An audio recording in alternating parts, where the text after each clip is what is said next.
सूरा सो पहचानिए, जो लर दीन के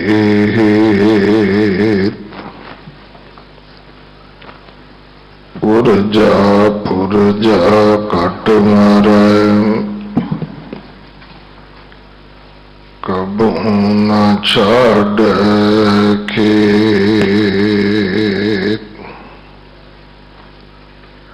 सो कहो टल गुर सेविय, अहनस सहज सुभाए।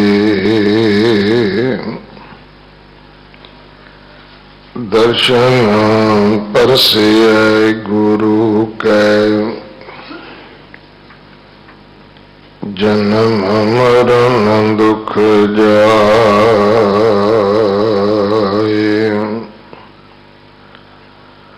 टोडी महला पंजवा,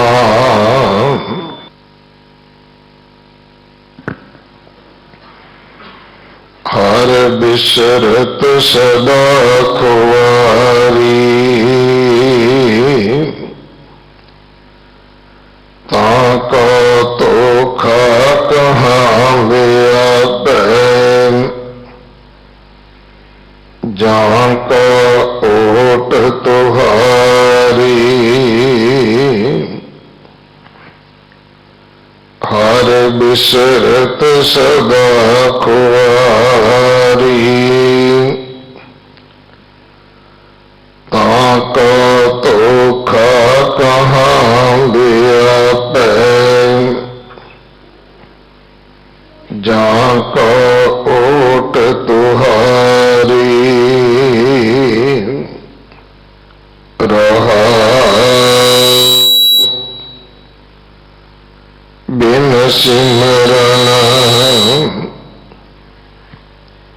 जो जीवन बलना।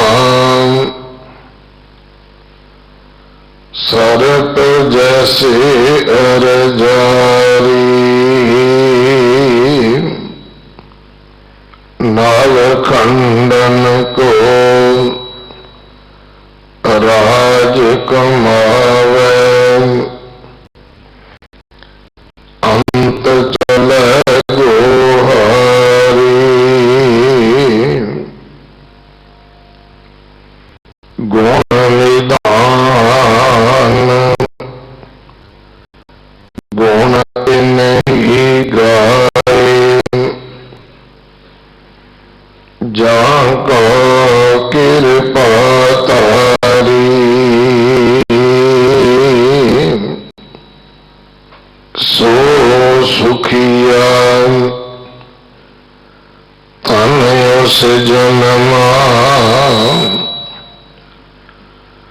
नानक तिस बलिहारी, गुण निदान गुण तिन्हि गाए। जहाँ का कृपा तारी, सो सुखिया तन उस जन्मा। नानक तिस बलिहारी। वाहिगुरु जी का खालसा, वाहिगुरु जी की फतेह। गुरु कलगीधर पातशाह जी की पवित्र बाणी, शब्द हजारियां की कथा भाई कुलवंत सिंह जी लुधियाने वाले सरवण करवा रहे हैं। अज साहिब कमाल बादशाह दरवेश कलगीधर पिता ਧੰਨ ਧੰਨ ਸ੍ਰੀ ਗੁਰੂ ਗੋਬਿੰਦ ਸਿੰਘ ਪਾਤਸ਼ਾਹ ਮਹਾਰਾਜ ਜੀ ਦੇ ਵੱਡੇ ਸਾਹਿਬਜ਼ਾਦੇ ਬਾਬਾ ਅਜੀਤ ਸਿੰਘ ਜੀ, ਬਾਬਾ ਜੁਝਾਰ ਸਿੰਘ ਜੀ ਅਤੇ ਚਮਕੌਰ ਸਾਹਿਬ ਦੇ ਸ਼ਹੀਦਾਂ ਦਾ ਸ਼ਹੀਦੀ ਦਿਹਾੜਾ है। दिल्ली से गुरुद्वारा प्रबंधक कमेटी ने, क्योंकि अज जो पूरे पंथ दीयां भावनावां हन उन्हां दे अनुसार फैसला किया है कि 11 बजे तो लैके 12 बजे तक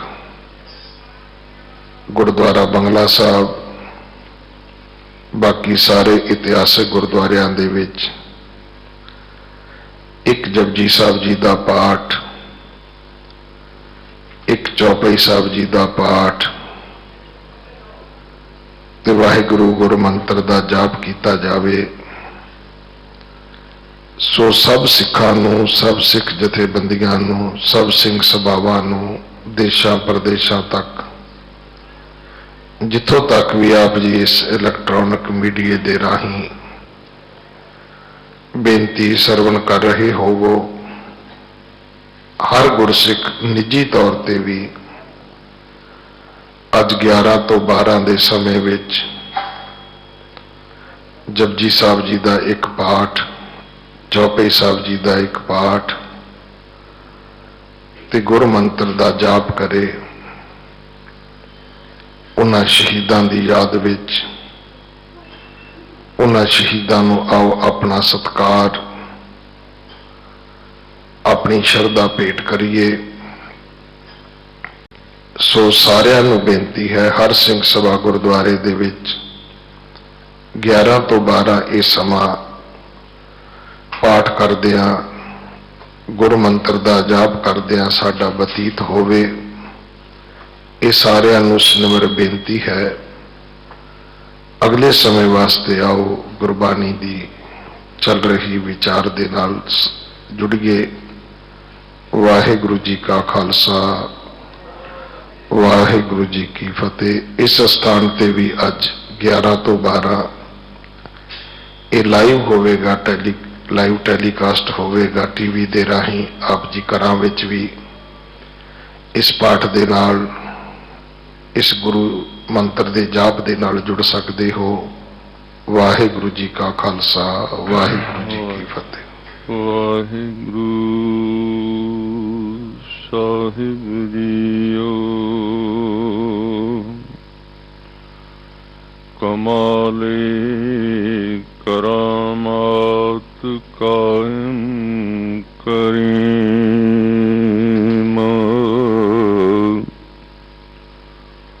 रजा बख्श राजक रिहा कुन रहीम, के साहिब दिमाग हैं, के हुस्नल चिराग है। गोविंद मुकंदे उदारे अपारे, हरियं करियं निर्नामे अकामे, निर्जुर निरूप हो, के सुंदर स्वरूप हो। पूपन के पूप हो, के दाता महान दान हो। प्राण के बचैया, दूध पूत के दवैया, रोग शोग के मिटैया, किलो मानी महामान हो।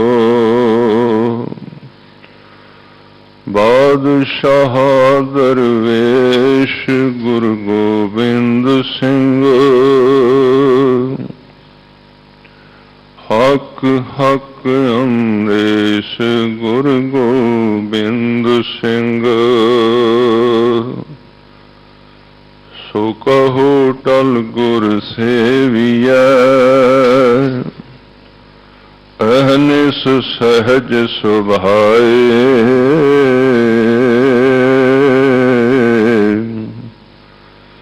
दर्शन परसिय गुरु कै, जन्म मरण दुख जाए। सतनाम वाहिगुरु साहिब जीओ। राम कली पातशाही दसवीं, रे मन एह बिद जोग कमाओ। सिंगी साच अकपट कंठ लाओ।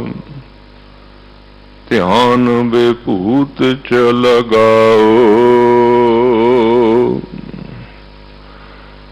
रे मन एह बिद जोग कमाओ। सिंगी साच कपट कंठ लाओ। ध्यान बेभूत चढ़ाओ रहाओ। तांती गहो आत्म बस कर की, पिछा नाम आधारं।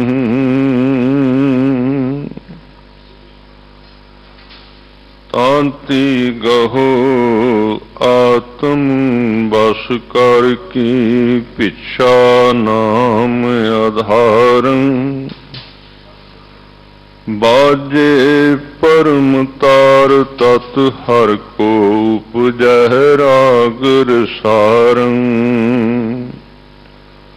उघट तान तरंग रंग अत, ज्ञान गीत बंधानं।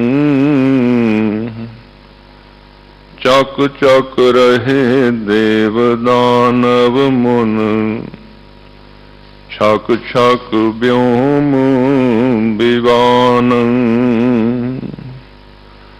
आत्म उपदेश पेश संयम को, जाप सुअज पा जापै।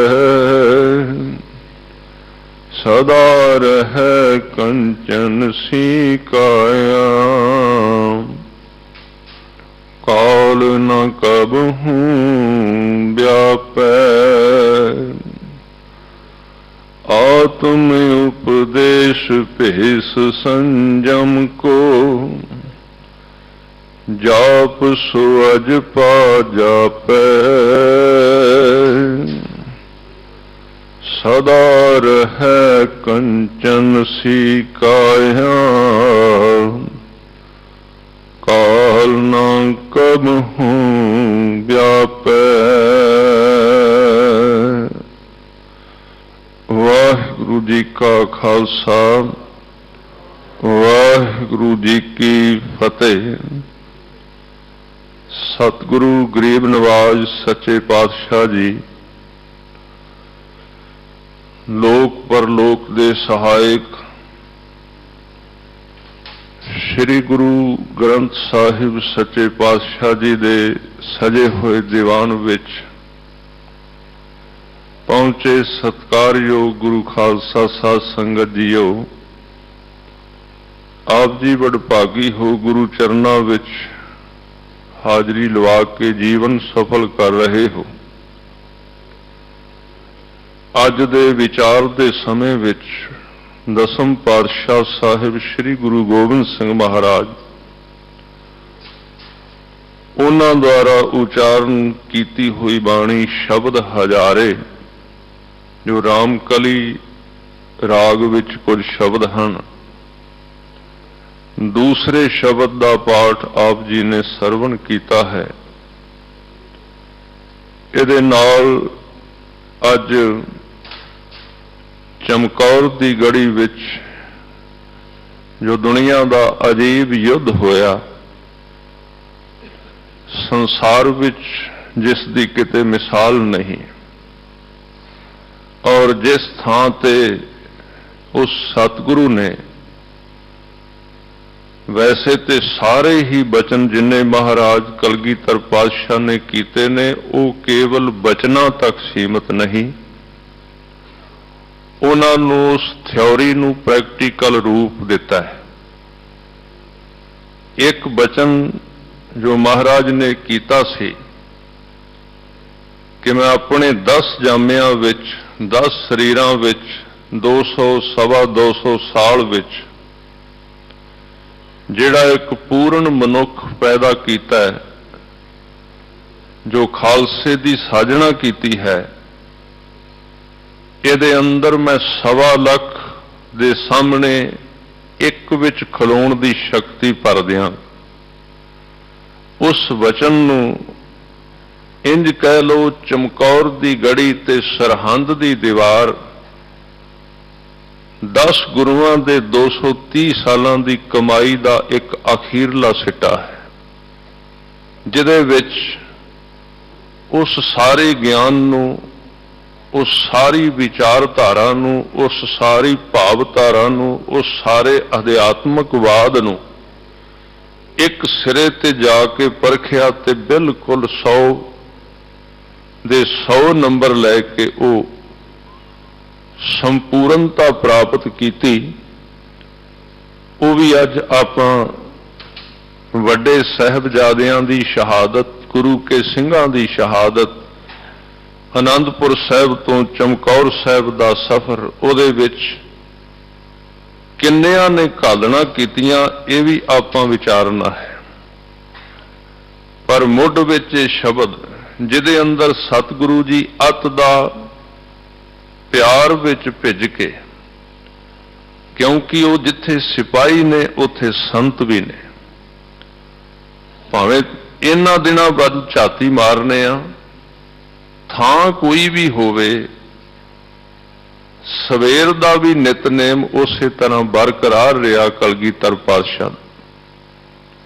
ਇੰਨੀ ਹਾਲਾਤ ਦੇ ਵਿੱਚ ਤੇ ਸ਼ਾਮ ਦਾ ਵੀ ਟਾਈਮ ਰਹਿਰਾਸ ਸਾਹਿਬ ਦਾ ਉਸੇ ਤਰ੍ਹਾਂ। ਅੱਜ ਦੀ ਜਿਹੜੀ ਸਾਧ ਸੰਗਤ ਜੀ, ਜੋ ਸਤਿਗੁਰਾਂ ਨੇ ਕੱਲ ਦੀ ਸ਼ਾਮ ਜਦੋਂ ਗੜੀ ਵਿੱਚ ਪ੍ਰਵੇਸ਼ ਕੀਤਾ ਸੀ 21 ਦਸੰਬਰ ਵਾਲੇ ਦਿਨ, ਉਸ ਸ਼ਾਮ ਵਿੱਚ ਵੀ ਇੱਕ ਗੜੀ ਤੋਂ ਥੋੜੀ ਦੂਰ ਬਾਗ ਹੈ, ਜਿਸ ਬਾਗ ਦੇ ਵਿੱਚ ਹਜੂਰ ਨੇ ਸ਼ਾਮ ਦੇ ਰਹਿਰਾਸ ਦਾ ਪਾਠ ਕੀਤਾ, ਸੋਦਰ ਦਾ ਕੀਰਤਨ ਹੋਇਆ। ਕਹਿਣ ਤੋਂ ਭਾਵ ਗੁਰਮਤ ਗੁਰੂ ਘਰ ਦੇ ਵਿੱਚ ਬੜੇ ਖਜ਼ਾਨੇ ਨੇ। ਪਹਿਲਾ ਖਜ਼ਾਨਾ ਮਹਾਰਾਜ ਨੇ ਅੰਦਰਲੀ ਦਾਤ ਦਿੱਤੀ, ਅੰਦਰਲਾ ਆਨੰਦ ਦਿੱਤਾ, ਅੰਦਰਲਾ ਜੀਵਨ ਦਿੱਤਾ। ਕਈ ਵਾਰੀ ਇਹਨਾਂ ਦਿਨਾਂ ਵਿੱਚ ਤੁਸੀਂ ਆਮ ਹੀ ਤਕਰੀਰਾਂ ਸੁਣੋਗੇ ਵੀ ਗੁਰੂ ਗੋਬਿੰਦ ਸਿੰਘ ਇੱਕ ਦੇਸ਼ ਭਗਤ ਸਨ। ਠੀਕ ਹੈ, ਦੇਸ਼ ਭਗਤ ਇਹ ਸ਼ਬਦ ਵਰਤਿਆ ਜਾਂਦਾ ਹੈ, ਪਰ ਇੱਥੇ ਧਿਆਨ ਇਹ ਰੱਖਣਾ ਚਾਹੀਦਾ ਹੈ ਉਹ ਦੇਸ਼ ਕਿਹੜਾ ਹੈ ਜਿਹਦੇ ਗੁਰੂ ਗੋਬਿੰਦ ਸਿੰਘ ਭਗਤ ਨੇ। ਉਸ ਦੇਸ਼ ਦੀ ਵੀ ਉਹਨਾਂ ਨੇ ਗੱਲ ਕੀਤੀ। ਉਹ ਦੇਸ਼ ਦਾ ਜਿਹੜਾ ਪ੍ਰਬੰਧ ਹੈ, ਜੇ ਉਹ ਇਮਾਨਦਾਰੀ ਤੋਂ ਥਿੜਕਿਆ ਹੈ, ਜੇ ਧਰਮ ਤੋਂ ਦੂਰ ਗਿਆ ਹੈ, ਜੇ ਇਨਸਾਫ ਤੋਂ ਦੂਰ ਗਿਆ ਹੈ, ਜਿਸ ਦੇਸ਼ ਵਿੱਚ ਜ਼ੁਲਮ ਹੁੰਦੇ ਨੇ, ਗੁਰੂ ਗੋਬਿੰਦ ਸਿੰਘ ਜੀ ਉਸ ਦੇਸ਼ ਦੇ ਭਗਤ ਨੇ। ਦੇਸ਼ ਉਹਨਾਂ ਦੀ ਬਾਣੀ ਪੜ੍ਹ ਕੇ ਵੇਖੋ ਤੁਸੀਂ, ਕਾਹਦੇ ਵਾਸਤੇ ਆਇਓ। ਬੜੇ ਪਿਆਰ ਨਾਲ ਕਹਿੰਦੇ ਨੇ, ਬਚਨ ਉਹਨਾਂ ਨੇ ਉਚਾਰਨ ਕੀਤੇ ਨੇ, ਯਾਹੀ ਕਾਜ ਧਰਾ ਹਮ ਜਨਮੰਗ ਸਮਝ ਲਿਓ ਸਾਧੂ ਸਭ ਮਨਮ। ਇਹ ਗੁਰਮੁਖੋ ਇਹ ਸਮਝੋ ਅਸੀਂ ਕਾਹਦੇ ਵਾਸਤੇ ਆਏ ਹਾਂ? ਕਿਉਂਕਿ ਉਹ ਇੱਕ ਐਸਾ ਸਰੀਰ ਜਿਹਦੀ ਆਉਣ ਦੀ ਇੱਥੇ ਵਾਸ਼ਨਾ ਨਹੀਂ ਸੀ। ਪਰਉਪਕਾਰ ਵਾਸਤੇ ਆਏ ਨੇ, ਆਪਣੇ ਆਪ ਨੂੰ ਵਾਰਨ ਵਾਸਤੇ ਆਏ ਨੇ, ਦੂਜਿਆਂ ਦਾ ਦੁੱਖ ਹਰਨ ਵਾਸਤੇ ਆਏ ਨੇ। ਯਾਹੀ ਕਾਜ ਧਰਾ ਹਮ ਜਨਮੰ, ਸਮਝ ਲਿਓ ਸਾਧੂ ਸਭ ਮਨ ਮੰਗ। ਕਿਹੜੇ ਕੰਮ ਵਾਸਤੇ ਆਏ? ਧਰਮ ਚਲਾਵਣ ਸੰਤ ਉਬਾਰਨ, ਦੁਸ਼ਟ ਸਭੈ ਕੋ ਮੂਲ ਉਪਾਰਨ।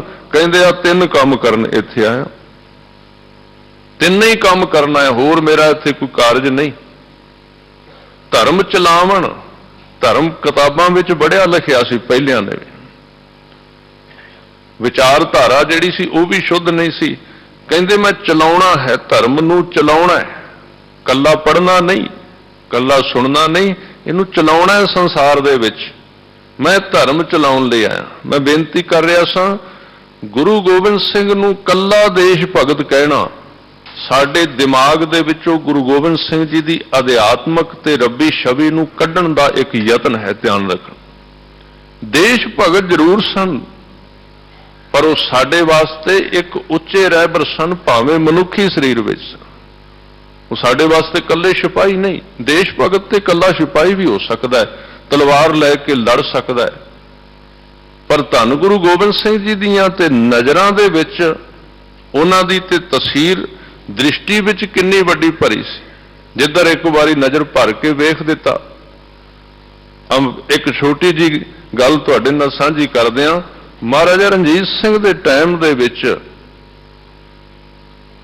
ਉਹਨਾਂ ਦੇ ਮਨ ਵਿੱਚ, ਸਾਰੇ ਜਿਹੜੇ ਸਰਦਾਰ ਸਨ, ਮਨ ਵਿੱਚ ਆਇਆ ਬਈ ਧੰਨ ਗੁਰੂ ਗੋਬਿੰਦ ਸਿੰਘ ਸੱਚੇ ਪਾਤਸ਼ਾਹ ਜੀ ਦੇ ਜੀਵਨ ਦਾ ਕੋਈ ਮਨੁੱਖ ਮਿਲੇ ਜਿਹਦੇ ਆਪਾਂ ਦਰਸ਼ਨ ਕਰੀਏ ਤੇ ਉਹਦੀਆਂ ਅੱਖਾਂ ਵਿੱਚੋਂ ਧੰਨ ਗੁਰੂ ਗੋਬਿੰਦ ਸਿੰਘ ਜੀ ਦੇ ਦਰਸ਼ਨ ਹੋ ਜਾਣਗੇ। ਯਤਨ ਕੀਤਾ ਕਿ ਜਦੋਂ ਸਿੱਖ ਰਾਜ ਸੀ, ਸਾਰੇ ਪੰਜਾਬ ਦੇਸ਼ ਦੀ ਭਾਲ ਕੀਤੀ, ਖੋਜ ਕੀਤੀ, ਸਾਰਾ ਸਿਸਟਮ ਲਾਇਆ ਗਿਆ, ਲੋਕਾਂ ਵਿੱਚੋਂ ਖੋਜ ਕੀਤੀ ਗਈ। ਅਖੀਰ ਨੂੰ ਇੱਕ ਬਜ਼ੁਰਗ ਮਿਲਿਆ, ਕਿਉਂਕਿ ਸਾਧ ਸੰਗਤ ਜੀ ਸਿੱਖ ਰਾਜ ਆਇਆ ਕੋਈ ਸਨ 1800 ਦੇ ਕਰੀਬ, ਤੇ 100 ਸਾਲ ਪਹਿਲਾਂ ਮਹਾਰਾਜ ਚੜ੍ਹਾਈ ਕੀਤੇ ਸੀ।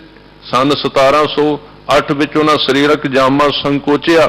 ਇਹਦਾ ਮਤਲਬ ਜਦੋਂ ਸਿੱਖ ਰਾਜ ਹੋਇਆ ਉਹਦੇ ਤੋਂ 100 ਸਾਲ ਪਹਿਲਾਂ ਗੁਰੂ ਕਾਲ ਜਿਹੜਾ ਸੀ ਉਹਦੇ ਵਿੱਚ 100 ਸਾਲ ਪਹਿਲਾਂ ਦੀ ਗੱਲ ਏ। ਤੇ ਉਦੋਂ ਆਮ ਹੀ 100 ਸਾਲ, ਤੇ ਅੱਜ ਵੀ ਤੁਸੀਂ ਕਈ ਬਜ਼ੁਰਗ ਵੇਖੋਗੇ ਉਹਨਾਂ ਦੀ 100 ਸਾਲ ਉਮਰ ਹੈ, ਤੇ ਉਹਨਾਂ ਦਿਨਾਂ ਵਿੱਚ ਤੇ 100 ਸਾਲ ਤੋਂ 150 ਸਾਲ ਵੀ ਹੋ ਸਕਦੀ।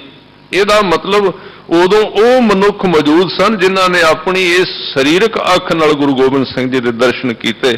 ਇੱਕ ਬਜ਼ੁਰਗ ਮਿਲਿਆ, ਲੱਭ ਕੇ ਲਿਆਂਦਾ, ਬੜਾ ਸਤਿਕਾਰ ਕੀਤਾ, ਉੱਚੇ ਆਸਨ ਤੇ ਬਿਠਾਇਆ, ਤੇ ਰਾਜਾ ਰਣਜੀਤ ਸਿੰਘ ਉੱਠ ਕੇ ਖਲੋ ਗਏ। ਇਹ ਉਸ ਬੰਦੇ ਦੀ ਸਿਫਤ ਸੀ। ਚਲੋ ਕੁਝ ਪੱਖ ਭਾਵੇਂ ਕਿਵੇਂ ਦੇ ਹੋਣ, ਪਰ ਸਾਧ ਸੰਗਤ ਜੀ ਇੱਕ ਉਸ ਬੰਦੇ ਵਿੱਚ ਸਿਫਤ ਸੀ, ਅਦਬ ਬਹੁਤ ਕਰਦਾ ਸੀ ਗੁਰੂ ਘਰ ਦਾ, ਤੇ ਜਿੱਥੇ ਲੋੜ ਪੈਂਦੀ ਸੀ ਆਪਣੀ ਆਕੜ ਛੱਡ ਕੇ ਗੁਰੂ ਅੱਗੇ ਝੁਕ ਵੀ ਜਾਂਦਾ ਸੀ। ਇਹ ਨਹੀਂ ਵੀ ਗੁਰੂ ਨੂੰ ਝੁਕਾਉਣਾ ਹੈ, ਆਪ ਝੁਕਦਾ ਸੀ। ਇਹ ਨਹੀਂ ਵੀ ਗੁਰੂ ਨੂੰ ਵਰਤਣਾ ਹੈ, ਆਪ ਗੁਰੂ ਦੇ ਅੱਗੇ ਵਰਤਦਾ ਸੀ। ਇਹ ਉਹਦਾ ਗੁਣ ਸੀ। ਅੱਗੇ ਉੱਠ ਕੇ ਖਲੋ ਗਿਆ। ਉਹ ਬਜ਼ੁਰਗ ਬੜਾ ਕਮਜ਼ੋਰ ਸੀ, ਉਮਰ ਕਾਫੀ ਹੋ ਚੁੱਕੀ, ਹੱਥ ਜੋੜ ਕੇ ਅੱਗੇ ਖਲੋ ਗਿਆ। ਕਹਿਣ ਲੱਗਾ, ਬਜ਼ੁਰਗਾ ਤੈਨੂੰ ਪਤਾ ਹੈ ਕਿਉਂ ਤੈਨੂੰ ਸੱਦ ਕੇ ਲਿਆਂਦਾ ਹੈ? ਕਹਿਣ ਲੱਗਾ, ਦੱਸੋ। ਕਹਿੰਦੇ, ਮੈਂ ਸੁਣਿਆ ਤੂੰ ਮੇਰੇ ਸਤਿਗੁਰੂ ਕਲਗੀਆਂ ਵਾਲੇ ਦੇ ਦਰਸ਼ਨ ਕੀਤੇ ਨੇ। ਜਦੋਂ ਇਹ ਕਹੇ ਨਾ ਵੀ ਤੂੰ ਦਰਸ਼ਨ ਕੀਤੇ ਨੇ, ਤੇ ਉਸ ਬਜ਼ੁਰਗ ਦਾ ਚਿਹਰਾ ਬਦਲ ਗਿਆ, ਉਹਦੀਆਂ ਅੱਖਾਂ ਵਿੱਚ ਚਮਕ ਆ ਗਈ, ਉਹਦੇ ਚਿਹਰੇ ਦੀਆਂ ਝੌੜੀਆਂ ਲਹਿ ਗਈਆਂ, ਸਿੱਧਾ ਹੋ ਕੇ ਬਹਿ ਗਿਆ। ਇਹ ਗੁਰੂ ਦੇ ਦਰਸ਼ਨਾਂ ਦੀ ਦਾਤ ਏ। ਜਿੰਨੇ ਜਿੰਨੇ ਸਤਿਗੁਰੂ ਦੇ ਚਰਨ ਫੜੇ ਨੇ ਉਹਨਾਂ ਵਿੱਚ ਚੜ੍ਹਦੀਆਂ ਕਲਾ ਜ਼ਰੂਰ ਨਿਵਾਸ ਕਰਦੀਆਂ ਨੇ। ਜਦੋਂ ਉਹਨੇ ਕਿਹਾ ਨਾ ਵੀ ਦੱਸ ਤੂੰ ਸਤਿਗੁਰੂ ਦੇ ਦਰਸ਼ਨ ਕੀਤੇ ਨੇ, ਕਿਉਂਕਿ ਇਹ ਭਾਵਨਾ ਹੈ ਸਿੱਖ ਦੇ ਵਿੱਚੋਂ ਹੀ ਗੁਰੂ ਦੇ ਦਰਸ਼ਨ ਹੋਣਗੇ, ਸਿੱਖ ਦੇ ਜੀਵਨ ਵਿੱਚੋਂ ਗੁਰੂ ਨਜ਼ਰ ਆਏਗਾ, ਹੋਰ ਕਿੱਥੋਂ? ਅੱਜ ਕਿੱਥੋਂ? ਕਲਗੀਧਰ ਪਾਤਸ਼ਾਹ ਨੇ ਕਿਹਾ ਸੀ, ਜੇ ਮੈਨੂੰ ਵੇਖਣਾ ਹੈ ਮੇਰੇ ਸਿੱਖਾਂ ਵਿੱਚੋਂ ਵੇਖ ਲਿਆ ਜੇ, ਸਰੀਰਕ ਭੁੱਖ ਜੇ ਪੂਰੀ ਕਰਨੀ ਹੈ ਮੇਰੇ ਦਰਸ਼ਨ ਕਰਨੇ ਨੇ।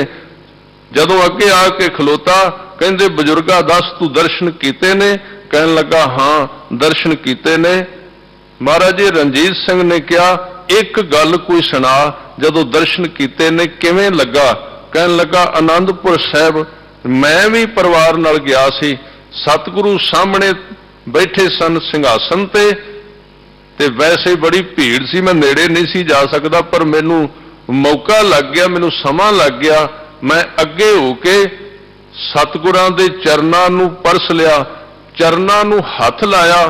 ਕਹਿਣ ਲੱਗੇ ਹੱਥ ਲਾਉਣ ਦੀ ਦੇਰ ਸੀ, ਇੰਨਾ ਆਨੰਦਦਾਇਕ ਝਟਕਾ ਲੱਗਾ ਜਿਵੇਂ ਸਰੀਰ ਨੂੰ ਬਿਜਲੀ ਲੱਗਦੀ ਏ, ਪਰ ਬਿਜਲੀ ਮਾਰਨ ਵਾਲੀ ਨਹੀਂ, ਜਿੰਦਾ ਕਰਨ ਵਾਲੀ ਲੱਗ ਗਈ। ਕਹਿਣ ਲੱਗੇ ਮੇਰਾ ਸਰੀਰ ਸਾਰਾ ਸਰੂਰ ਦਾ ਭਰਿਆ ਗਿਆ, ਤੇ ਉਸ ਬਜ਼ੁਰਗ ਦੀਆਂ ਅੱਖਾਂ ਵਿੱਚ ਪਾਣੀ ਆ ਗਿਆ। ਤੇ ਮਹਾਰਾਜਾ ਰਣਜੀਤ ਸਿੰਘ ਕਹਿੰਦਾ ਹੁਣ ਕਿਵੇਂ ਮੈਂ? ਕਹਿਣ ਲੱਗਾ ਉਹ ਤਸਵੀਰ ਜਿਹੜੀ ਚਰਨਾਂ ਨੂੰ ਛੂ ਕੇ ਪ੍ਰਾਪਤ ਹੋਈ ਸੀ ਰਣਜੀਤ ਸਿੰਘਾ, ਅੱਜ ਵੀ ਮੇਰੇ ਸਰੀਰ ਵਿੱਚ ਉਸੇ ਤਰ੍ਹਾਂ ਵਰਤਦੀ ਹੈ ਪਈ, ਅੱਜ ਵੀ ਮੇਰੇ ਉਸੇ ਤਰ੍ਹਾਂ। ਤੇ ਮਹਾਰਾਜ ਜੀ ਰਣਜੀਤ ਸਿੰਘ ਨੇ ਕਿਹਾ ਹੋਰ ਕੋਈ ਗੱਲ? ਕਹਿਣ ਲੱਗੇ ਹੋਰ ਮੈਂ ਕੁਝ ਨਹੀਂ ਕਹਿ ਸਕਦਾ, ਇੱਕ ਗੱਲ ਮੈਂ ਤੈਨੂੰ ਕਹਿਣਾ, ਤੂੰ ਦੇਸ਼ ਦਾ ਬਾਦਸ਼ਾਹ ਹੈ, ਪਰ ਜਿਹੜੀ ਬਾਦਸ਼ਾਹਤ ਗੁਰੂ ਗੋਬਿੰਦ ਸਿੰਘ ਦੇ ਚਰਨਾਂ ਨੂੰ ਛੂ ਕੇ ਮੈਨੂੰ ਮਿਲੀ ਏ, ਉਹਦੇ ਸਾਹਮਣੇ ਤੇਰੇ ਵਰਗੇ ਲੱਖਾਂ ਬਾਦਸ਼ਾਹ ਆ ਜਾਣ ਤੇ ਮੇਰੇ ਵਾਸਤੇ ਮਿੱਟੀ ਨੇ। ਇਹ ਉਸ ਗੁਰੂ ਦੀ ਬਰਕਤ ਸਰੀਰਕ ਸੀ, ਦਾਤ ਸੀ। ਇਸ ਕਰਕੇ ਭਾਈ ਸਾਹਿਬ ਭਾਈ ਨੰਦ ਲਾਲ ਸਾਹਿਬ ਨੇ ਬਚਨ ਕਹੇ ਨੇ, ਉਹ ਕਹਿੰਦੇ ਨੇ ਬਾਦਸ਼ਾਹ ਦਰਵੇਸ਼ ਗੁਰੂ ਗੋਬਿੰਦ ਸਿੰਘ, ਹੱਕ ਹੱਕ ਆਂਦੇਸ਼ ਗੁਰੂ ਗੋਬਿੰਦ ਸਿੰਘ। ਤੂੰ ਬਾਦਸ਼ਾਹ ਵੀ ਹੈ ਤੇ ਤੂੰ ਫਕੀਰ ਵੀ ਹੈ, ਤੇਰੀ ਬਾਦਸ਼ਾਹਤ ਦਾ ਵੀ ਕੋਈ ਅੰਤ ਨਹੀਂ, ਤੇਰੀ ਫਕੀਰੀ ਦਾ ਵੀ ਕੋਈ ਅੰਤ ਨਹੀਂ ਹੈ। ਤੇਰੀ ਫਕੀਰੀ ਕਿਵੇਂ ਦੀ ਹੈ? ਚੌਹਾਂ ਪਾਸੇ ਗੋਲੀਆਂ ਚੱਲਦੀਆਂ ਨੇ, ਚੌਹਾਂ ਪਾਸੇ ਤੇਗਾਂ ਖੜਕਦੀਆਂ ਨੇ, ਪਰ ਤੇਰੀ ਬਾਦਸ਼ਾਹਤ ਵਿੱਚ ਕੋਈ ਫਰਕ ਨਹੀਂ ਪਿਆ। ਉਸ ਸਮੇਂ ਵੀ ਤੇਰੀ ਬਾਦਸ਼ਾਹਤ ਉਸੇ ਤਰ੍ਹਾਂ ਰਹੀ, ਤੇਰੀ ਫਕੀਰੀ ਵਿੱਚ ਵੀ ਕੋਈ ਫਰਕ ਨਹੀਂ ਪਿਆ। ਬਾਦਸ਼ਾਹਤ ਏਡੀ ਵੱਡੀ ਹੈ ਤੇ ਕੌਲ ਇਕਰਾਰ ਇੰਨੇ ਵੱਡੇ ਨੇ। ਬਾਦਸ਼ਾਹ ਦਰਵੇਸ਼ ਗੁਰੂ ਗੋਬਿੰਦ ਸਿੰਘ, ਹੱਕ ਹੱਕ ਇਹ ਦੋ ਵਾਰੀ ਸ਼ਬਦ ਹੈ। ਹੱਕ ਦਾ ਅਰਥ ਹੈ ਸੱਚਾ, ਤੇ ਦੋ ਵਾਰੀ ਹੱਕ ਸ਼ਬਦ ਵਰਤੇ। ਇਹਦਾ ਮਤਲਬ ਬਾਦਸ਼ਾਹ ਤੇ ਬੜੇ ਨੇ, ਦਰਵੇਸ਼ ਵੀ ਬੜੇ ਨੇ, ਪਰ ਪਹਿਲੇ ਬਾਦਸ਼ਾਹ ਨਾਲ ਇੱਕ ਹੱਕ ਜੋੜ ਲਓ ਤੇ ਦੂਜੇ ਦਰਵੇਸ਼ ਨਾਲ ਦੂਜਾ ਹੱਕ ਜੋੜ ਲਓ। ਇਹਦਾ ਮਤਲਬ ਹੈ ਤੂੰ ਬਾਦਸ਼ਾਹ ਵੀ ਸੱਚਾ ਹੈ ਤੇ ਤੂੰ ਦਰਵੇਸ਼ ਵੀ ਸੱਚਾ ਹੈ। ਬਾਦਸ਼ਾਹ ਸੱਚਾ ਕਿਉਂ ਹੈ? ਬਾਦਸ਼ਾਹ ਆਏ ਨੇ, ਆਪਣੇ ਸਮੇਂ ਨਾਲ ਉਹਨਾਂ ਦੀ ਬਾਦਸ਼ਾਹੀ ਖਤਮ ਹੋ ਗਈ, ਪਰ ਤੇਰੀ ਬਾਦਸ਼ਾਹੀ ਅੱਜ ਵੀ ਕਾਇਮ ਹੈ ਉਸੇ ਤਰ੍ਹਾਂ, ਉਹਦੇ ਵਿੱਚ ਕੋਈ ਫਰਕ ਨਹੀਂ ਪਿਆ। ਜਿਹੜੀ ਬਾਦਸ਼ਾਹੀ ਅੱਜ ਤੋਂ ਪਹਿਲਾਂ ਸੀ ਜਦੋਂ ਤੂੰ ਸਰੀਰ ਵਿੱਚ ਸੈਂ, ਉਦੋਂ ਵੀ ਉਸੇ ਤਰ੍ਹਾਂ ਸੀ ਤੇਰੀ ਬਾਦਸ਼ਾਹੀ। ਤੇ ਤੇਰੀ ਦਰਵੇਸ਼ੀ ਵੀ ਸੱਚੀ ਏ, ਕਿਉਂਕਿ ਤੇਰੀ ਦਰਵੇਸ਼ੀ ਕੇਵਲ ਸਰੀਰ ਦੀ ਪੂਰਤੀ ਨਹੀਂ। ਆ ਇੱਕ ਮੈਂ ਛੋਟੀ ਜਿਹੀ ਉਦਾਹਰਨ ਦੇ ਦਿਆਂ, ਦੁਨੀਆ ਵਿੱਚ ਫਕੀਰਾਂ ਦਾ ਅੰਤ ਨਹੀਂ, ਦੁਨੀਆ ਵਿੱਚ ਗੁਰੂ ਅੱਜ ਵੀ ਬੜੇ ਬਣੇ ਨੇ, ਆਪੋ ਆਪਣਾ ਢੰਗ ਏ। ਮੈਂ ਇੱਕ ਉਦਾਹਰਨ ਛੋਟੀ ਜਿਹੀ ਦੇਣ ਲੱਗਾ ਇਤਿਹਾਸ ਵਿੱਚੋਂ, ਬਾਅਦ ਵਿੱਚ ਸ਼ਬਦ ਦੇ ਅਰਥ ਵੀ ਕਰਨੇ। ਸਤਿਗੁਰੂ ਨੇ ਜਦੋਂ ਕਿਲਾ ਛੱਡਿਆ, ਉਸ ਵੇਲੇ ਸਾਧ ਸੰਗਤ ਜੀ ਸਤਿਗੁਰਾਂ ਦੇ ਸਿਰ ਤੇ ਘੋੜਿਆਂ ਦੇ ਪੈਸੇ ਦੇਣ ਦਾ ਉਧਾਰ ਸੀ ਭਾਈ ਗਣੀ ਖਾਂ ਤੇ ਨਬੀ ਖਾਂ ਦਾ। ਕਿਲਾ ਛੱਡਿਆ ਉਦੋਂ ਵੀ ਧਰਮ ਦੇ ਕਾਰਜਾਂ ਵਾਸਤੇ ਮਾਇਆ ਚੁੱਕ ਕੇ ਕਰਜ਼ੇ ਤੇ ਲਈ ਸੀ, ਅਜੇ ਵੀ ਉਧਾਰ ਦੇਣ ਵਾਲਾ ਸੀ। ਪਰ ਅੱਜ ਦੇ ਗੁਰੂਆਂ ਵੱਲ ਵੇਖੋ, ਜਦੋਂ ਕਿਤੇ ਮਰਦੇ ਨੇ ਤਹਿਖਾਨਿਆਂ ਦੇ ਵਿੱਚੋਂ ਪਤਾ ਨਹੀਂ ਕਿੰਨੇ ਕੁਇੰਟਲ ਸੋਨਾ ਚਾਂਦੀ ਨਿਕਲਦਾ ਹੈ। ਦੇਸ਼ ਵਾਸਤੇ ਕੀ ਕੀਤਾ ਹੈ, ਲੋਕਾਂ ਵਾਸਤੇ ਕੀ ਕੀਤਾ ਹੈ। ਇਸ ਕਰਕੇ ਅੱਜ ਦੇ ਇਹਨਾਂ ਦਿਨਾਂ ਦੇ ਵਿੱਚ, ਜਿਵੇਂ ਆਪ ਜੀ ਨੂੰ ਗਿਆਨੀ ਜੀ ਨੇ ਦੱਸਿਆ, ਸਿੱਖ ਕੌਮ ਦੇ ਕੋਲ ਬੜਾ ਇਹ ਇੱਕ ਸਮਾਂ ਜੇ ਸੰਭਾਲ ਲਿਆ ਜਾਏ ਤੇ 1 ਘੰਟਾ ਰੱਖਿਆ ਗਿਆ 11 ਤੋਂ 12, ਤੇ ਸਾਧ ਸੰਗਤ ਜੀ ਮੈਂ ਤੇ ਸੋਚਣਾ ਕਿਤੇ ਚਲੋ ਘੰਟੇ ਤੋਂ ਗੱਲ ਸ਼ੁਰੂ ਹੋ ਗਈ ਏ, ਜੇ ਕਿਤੇ 1 ਹਫ਼ਤਾ ਸਿੱਖ ਕੌਮ ਸਾਰਾ ਲਾ ਦੇ, ਮੈਂ ਕੱਲ ਵੀ ਬੇਨਤੀ ਕੀਤੀ ਸੀ, ਤੇ ਦੁਨੀਆ ਦੇ ਸਾਹਮਣੇ ਇੱਕ ਨਕਸ਼ਾ ਪੈਦਾ ਹੋ ਜਾਏਗਾ ਵੀ ਸਿੱਖੀ ਕੀ ਹੈ, ਪਤਾ ਲੱਗ ਜਾਏਗਾ। ਇਹ ਸਾਨੂੰ ਕਰਨਾ ਚਾਹੀਦਾ। ਇਸ ਕਰਕੇ ਮੈਂ ਬੇਨਤੀ ਸਾਂਝੀ ਕਰ ਰਿਹਾ ਸਾਂ, ਅੱਜ ਦੇ ਦਿਨਾਂ ਦੇ ਵਿੱਚ ਨਾਲ ਨਾਲ ਆਪਾਂ ਸ਼ਬਦ ਦੀ ਵਿਚਾਰ ਵੱਲ ਵੀ ਤੁਰੀਏ, ਸਮੇਂ ਵਿੱਚ ਰਹਿ ਕੇ, ਤੇ ਨਾਲ ਨਾਲ ਚਮਕੌਰ ਦੀ ਗੜੀ ਦੇ ਉਹਨਾਂ ਪਲਾਂ ਨੂੰ ਆਪਾਂ ਚੇਤੇ ਕਰਨਾ ਹੈ। ਸਾਹਿਬ ਇੱਥੇ ਬਚਨ ਕਹਿੰਦੇ ਨੇ, ਰੇ ਮਨ ਇਹ ਵਿਦ ਜੋਗ ਕਮਾਓ ਰਾਮ ਕਲੀ ਰਾਗ ਵਿੱਚ। ਹੇ ਮੇਰੇ ਮਨ, ਜੇ ਤੂੰ ਜੋਗੀ ਬਣਨਾ ਹੈ, ਜੇ ਤੂੰ ਧਰਮ ਕਮਾਣਾ ਹੈ, ਜੇ ਤੂੰ ਸਿੱਖੀ ਕਮਾਉਣੀ ਹੈ ਤੇ ਇਸ ਤਰ੍ਹਾਂ ਕਮਾ। ਹੁਣ ਇੱਥੇ ਸਾਡਾ ਇੱਕ ਭਰਮ ਵੀ ਲੈ ਜਾਏਗਾ, ਜਿਹੜਾ ਅਸੀਂ ਸੋਚਨੇ ਆ ਕੇਵਲ ਬਾਹਰਲੇ ਵਿਚਾਰ ਹੀ ਧਰਮ ਨੇ, ਅਧਿਆਤਮਵਾਦ ਤੇ ਹੁੰਦਾ ਵੀ ਨਹੀਂ। ਇੱਕ ਲਹਿਰ ਚੱਲ ਰਹੀ ਹੁਣ ਪੰਜਾਬ ਦੇ ਵਿੱਚ, ਉਹ ਕਹਿੰਦੇ ਕੋਈ ਅਧਿਆਤਮਵਾਦ ਨਹੀਂ ਹੁੰਦਾ, ਕੋਈ ਆਨੰਦ ਨਹੀਂ ਹੁੰਦਾ, ਕੋਈ ਸੁਰਤ ਨਹੀਂ ਜੁੜਦੀ ਸ਼ਬਦ ਦੇ ਨਾਲ। ਕਹਿੰਦੇ ਨੇ ਵਿਚਾਰ ਕਰੋ, ਪੜ੍ਹੋ। ਮੈਂ ਤੇ ਇੱਥੋਂ ਤੱਕ ਸੁਣਿਆ, ਉਹ ਕਹਿੰਦੇ ਨੇ ਗੁਰਦੁਆਰਿਆਂ ਨੂੰ ਸਕੂਲ ਬਣਾ ਦਿਓ, ਵੀ ਸਿੱਖਿਆ ਹੈ ਇਕੱਲੀ। ਤੇ ਫਿਰ ਸਕੂਲ ਤੇ ਪਹਿਲਾਂ ਹੈ ਹੀ ਸਨ। ਧਰਮ ਦੇ ਅਰਥ ਅਸੀਂ ਕੀ ਕਰ ਦਿੱਤੇ? ਨੈਤਿਕ ਸਿੱਖਿਆ। ਨੈਤਿਕ ਸਿੱਖਿਆ, ਉੱਠਣਾ ਕਿਵੇਂ ਹੈ, ਬਹਿਣਾ ਕਿਵੇਂ ਹੈ, ਮੱਥਾ ਕਿਵੇਂ ਟੇਕਣਾ ਹੈ, ਪੱਗ ਕਿਵੇਂ ਦੀ ਬੰਨਣੀ, ਇਹ ਧਰਮ ਰਹਿ ਗਿਆ ਇਕੱਲਾ। ਨਹੀਂ, ਧਰਮ ਸਿੱਖਣਾ ਤੇ ਗੁਰੂ ਗੋਬਿੰਦ ਸਿੰਘ ਤੋਂ ਪੁੱਛੋ। ਕਹਿੰਦੇ ਰੇ ਮਨ ਇਹ ਵਿਦ ਜੋਗ ਕਮਾਓ। ਕਿਵੇਂ ਦਾ? ਸਿੰਘੀ ਸਾਚ ਅਕਪਟ ਕੰਠ ਲਾ, ਧਿਆਨ ਵਿਭੂਤ ਲਗਾਓ। ਹੁਣ ਧਿਆਨ ਜਿਹੜਾ ਹੈ, ਧਿਆਨ ਦਾ ਸੰਬੰਧ ਤੇ ਨਾਮ ਸਿਮਰਨ ਨਾਲ। ਧਿਆਨ ਕਾਹਦੇ ਚ ਲਾਓਗੇ? ਧਿਆਨ ਦੀ ਸਵਾਹ ਲਾਓ, ਧਿਆਨ ਜੋੜੋ ਗੁਰੂ ਕੇ ਸ਼ਬਦ ਵਿੱਚ, ਗੁਰੂ ਚਰਨਾਂ ਦੇ ਵਿੱਚ ਧਿਆਨ ਇਕਾਗਰ ਕਰੋ। ਸਿੰਘੀ ਸਾਚ, ਸਿੰਘੀ ਜਿਹੜੇ ਜੋਗੀ ਸਿੰਘੀ ਵਜਾਉਂਦੇ ਨੇ, ਉਹ ਸਿੰਘ ਦੀ ਬਣੀ ਹੁੰਦੀ ਤਾਂ ਉਹਨੂੰ ਸਿੰਘੀ ਕਹਿੰਦੇ। ਮੂੰਹ ਵਿੱਚ ਪਾ ਕੇ ਉੱਚੀ ਆਵਾਜ਼ ਵਿੱਚ, ਜਿਵੇਂ ਨਰ ਸਿੰਘਾ ਕਹਿੰਦੇ ਨੇ। ਸਾਚ, ਸੱਚ ਨਾਲ ਪ੍ਰੇਮ ਕਰੋ, ਜੀਵਨ ਵਿੱਚ ਸੱਚ ਧਾਰਨ ਕਰੋ, ਸੱਚੇ ਨਾਮ ਨਾਲ ਪ੍ਰੇਮ ਕਰੋ। ਅਕਪਟ ਕੰਠ ਲਾ, ਇਹ ਜਿਹੜੇ ਗੁਰਮੁਖ ਪੜ੍ਹਦੇ ਨੇ, ਪੜ੍ਹਨ ਵਿੱਚ ਇਹ ਜਿਹੜਾ ਸ਼ਬਦ ਹੈ ਅਕਪਟ ਕਈ ਵਾਰੀ ਪੜ੍ਹਿਆ ਜਾਂਦਾ। ਜੇ ਸਿੱਧਾ ਪੜ੍ਹੋ ਨਾ ਅਕਪਟ, ਪਰ ਇਹ ਅਕਪਟ ਸ਼ਬਦ ਨਹੀਂ, ਇਹਦੇ ਅਰਥ ਸਪਸ਼ਟ ਨਹੀਂ ਹੁੰਦੇ ਅਕਪਟ ਦੇ ਨਾਲ। ਇਹ ਸ਼ਬਦ ਹੈ ਅਕਪਟ, ਯਾਨੀ ਕਿ ਕਪਟ ਤੋਂ ਰਹਿਤ, ਧੋਖੇ ਤੋਂ ਰਹਿਤ ਹੋਵੋ, ਮਨ ਨੂੰ ਸ਼ੁੱਧ ਕਰੋ। ਇਹ ਨਹੀਂ ਵੀ ਅੰਦਰ ਹੋਰ ਰੱਖਿਆ ਤੇ ਮੂੰਹ ਵਿੱਚ ਹੋਰ ਰੱਖਿਆ। ਅਕਪਟ ਕੰਠਲਾ, ਇਹ ਕੰਠਲਾ ਜਿਹੜਾ ਗਲ ਵਿੱਚ ਕੰਠਾ ਪਾਉਂਦੇ ਨੇ ਵੈਸ਼ਨਵ ਲੋਕ, ਅਕਪਟ ਹੋਣਾ ਹੀ ਕੰਠਲਾ ਹੈ। ਕਪਟ ਨਾ ਕਰਨਾ, ਧੋਖਾ ਨਾ ਕਰਨਾ। ਆ ਇੱਕ ਬਚਨ ਸੱਚੇ ਪਾਤਸ਼ਾਹ ਕਹਿੰਦੇ ਨੇ ਔਰੰਗਜ਼ੇਬ ਨੂੰ, ਕਹਿੰਦੇ ਨੇ ਕਿੱਧਰ ਦੀ ਤੇਰੀ ਤਸਬੀਹ, ਤੂੰ ਬੜੀ ਤਸਬੀਹ ਫੇਰਨਾ, ਤੇਰੀਆਂ 5 ਨਮਾਜ਼ਾਂ ਕੀ ਕਰਨਗੀਆਂ? ਆਪਣੀ ਤਸਬੀਹ ਨੂੰ ਧਿਆਨ ਨਾਲ ਵੇਖ, ਕਿਤੇ ਤੇਰੀ ਤਸਬੀਹ ਦੇ ਮਣਕੇ, ਤੇਰੀ ਮਾਲਾ ਦੇ ਮਣਕੇ ਤੇਰੇ ਬਾਪ ਦੀਆਂ ਹੱਡੀਆਂ ਦੇ ਬਣੇ ਤੇ ਹੋਏ ਨਹੀਂ, ਕਿਉਂਕਿ ਇਹਨੇ ਬਾਪ ਨੂੰ ਮਾਰ ਦਿੱਤਾ ਸੀ ਤਖਤ ਵਾਸਤੇ। ਤੇਰੀ ਤਸਬੀਹ ਬਣੀ ਕਾਹਦੀ ਹੈ? ਤੇਰਾ ਮੁਸੱਲਾ ਕਾਹਦਾ ਬਣਿਆ? ਧਿਆਨ ਨਾਲ ਵੇਖ। ਕਪਟ ਨਾਲ ਭਰਿਆ ਹੋਇਆ ਤੂੰ, ਫਰੇਬੀ ਹੈ, ਧੋਖੇਬਾਜ਼ ਹੈ। ਉਹਨੂੰ ਜ਼ਫਰਨਾਮੇ ਵਿੱਚ ਕਹਿੰਦੇ ਨੇ, ਤੂੰ ਬੜਾ ਸੂਰਮਾ ਵੀ ਹੈ, ਤੂੰ ਬੜਾ ਘੋੜੇ ਦਾ ਸਵਾਰ ਵੀ ਹੈ, ਤੇਰਾ ਨਾਮ ਹੀ ਬੜਾ ਸੋਹਣਾ ਹੈ, ਪਰ ਤੂੰ ਬੇਈਮਾਨ ਬਹੁਤ ਹੈ। ਬੇਈਮਾਨ ਕਿਉਂ ਹੈ?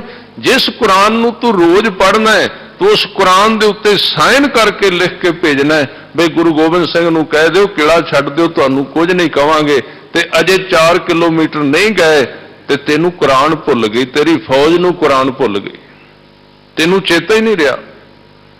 ਇਸ ਲਈ ਸਰਸਾ ਨਦੀ ਬਾਰੇ ਕਿਸੇ ਵਿਦਵਾਨ ਨੇ ਬੜੇ ਸੋਹਣੇ ਬਚਨ ਕਹੇ ਨੇ।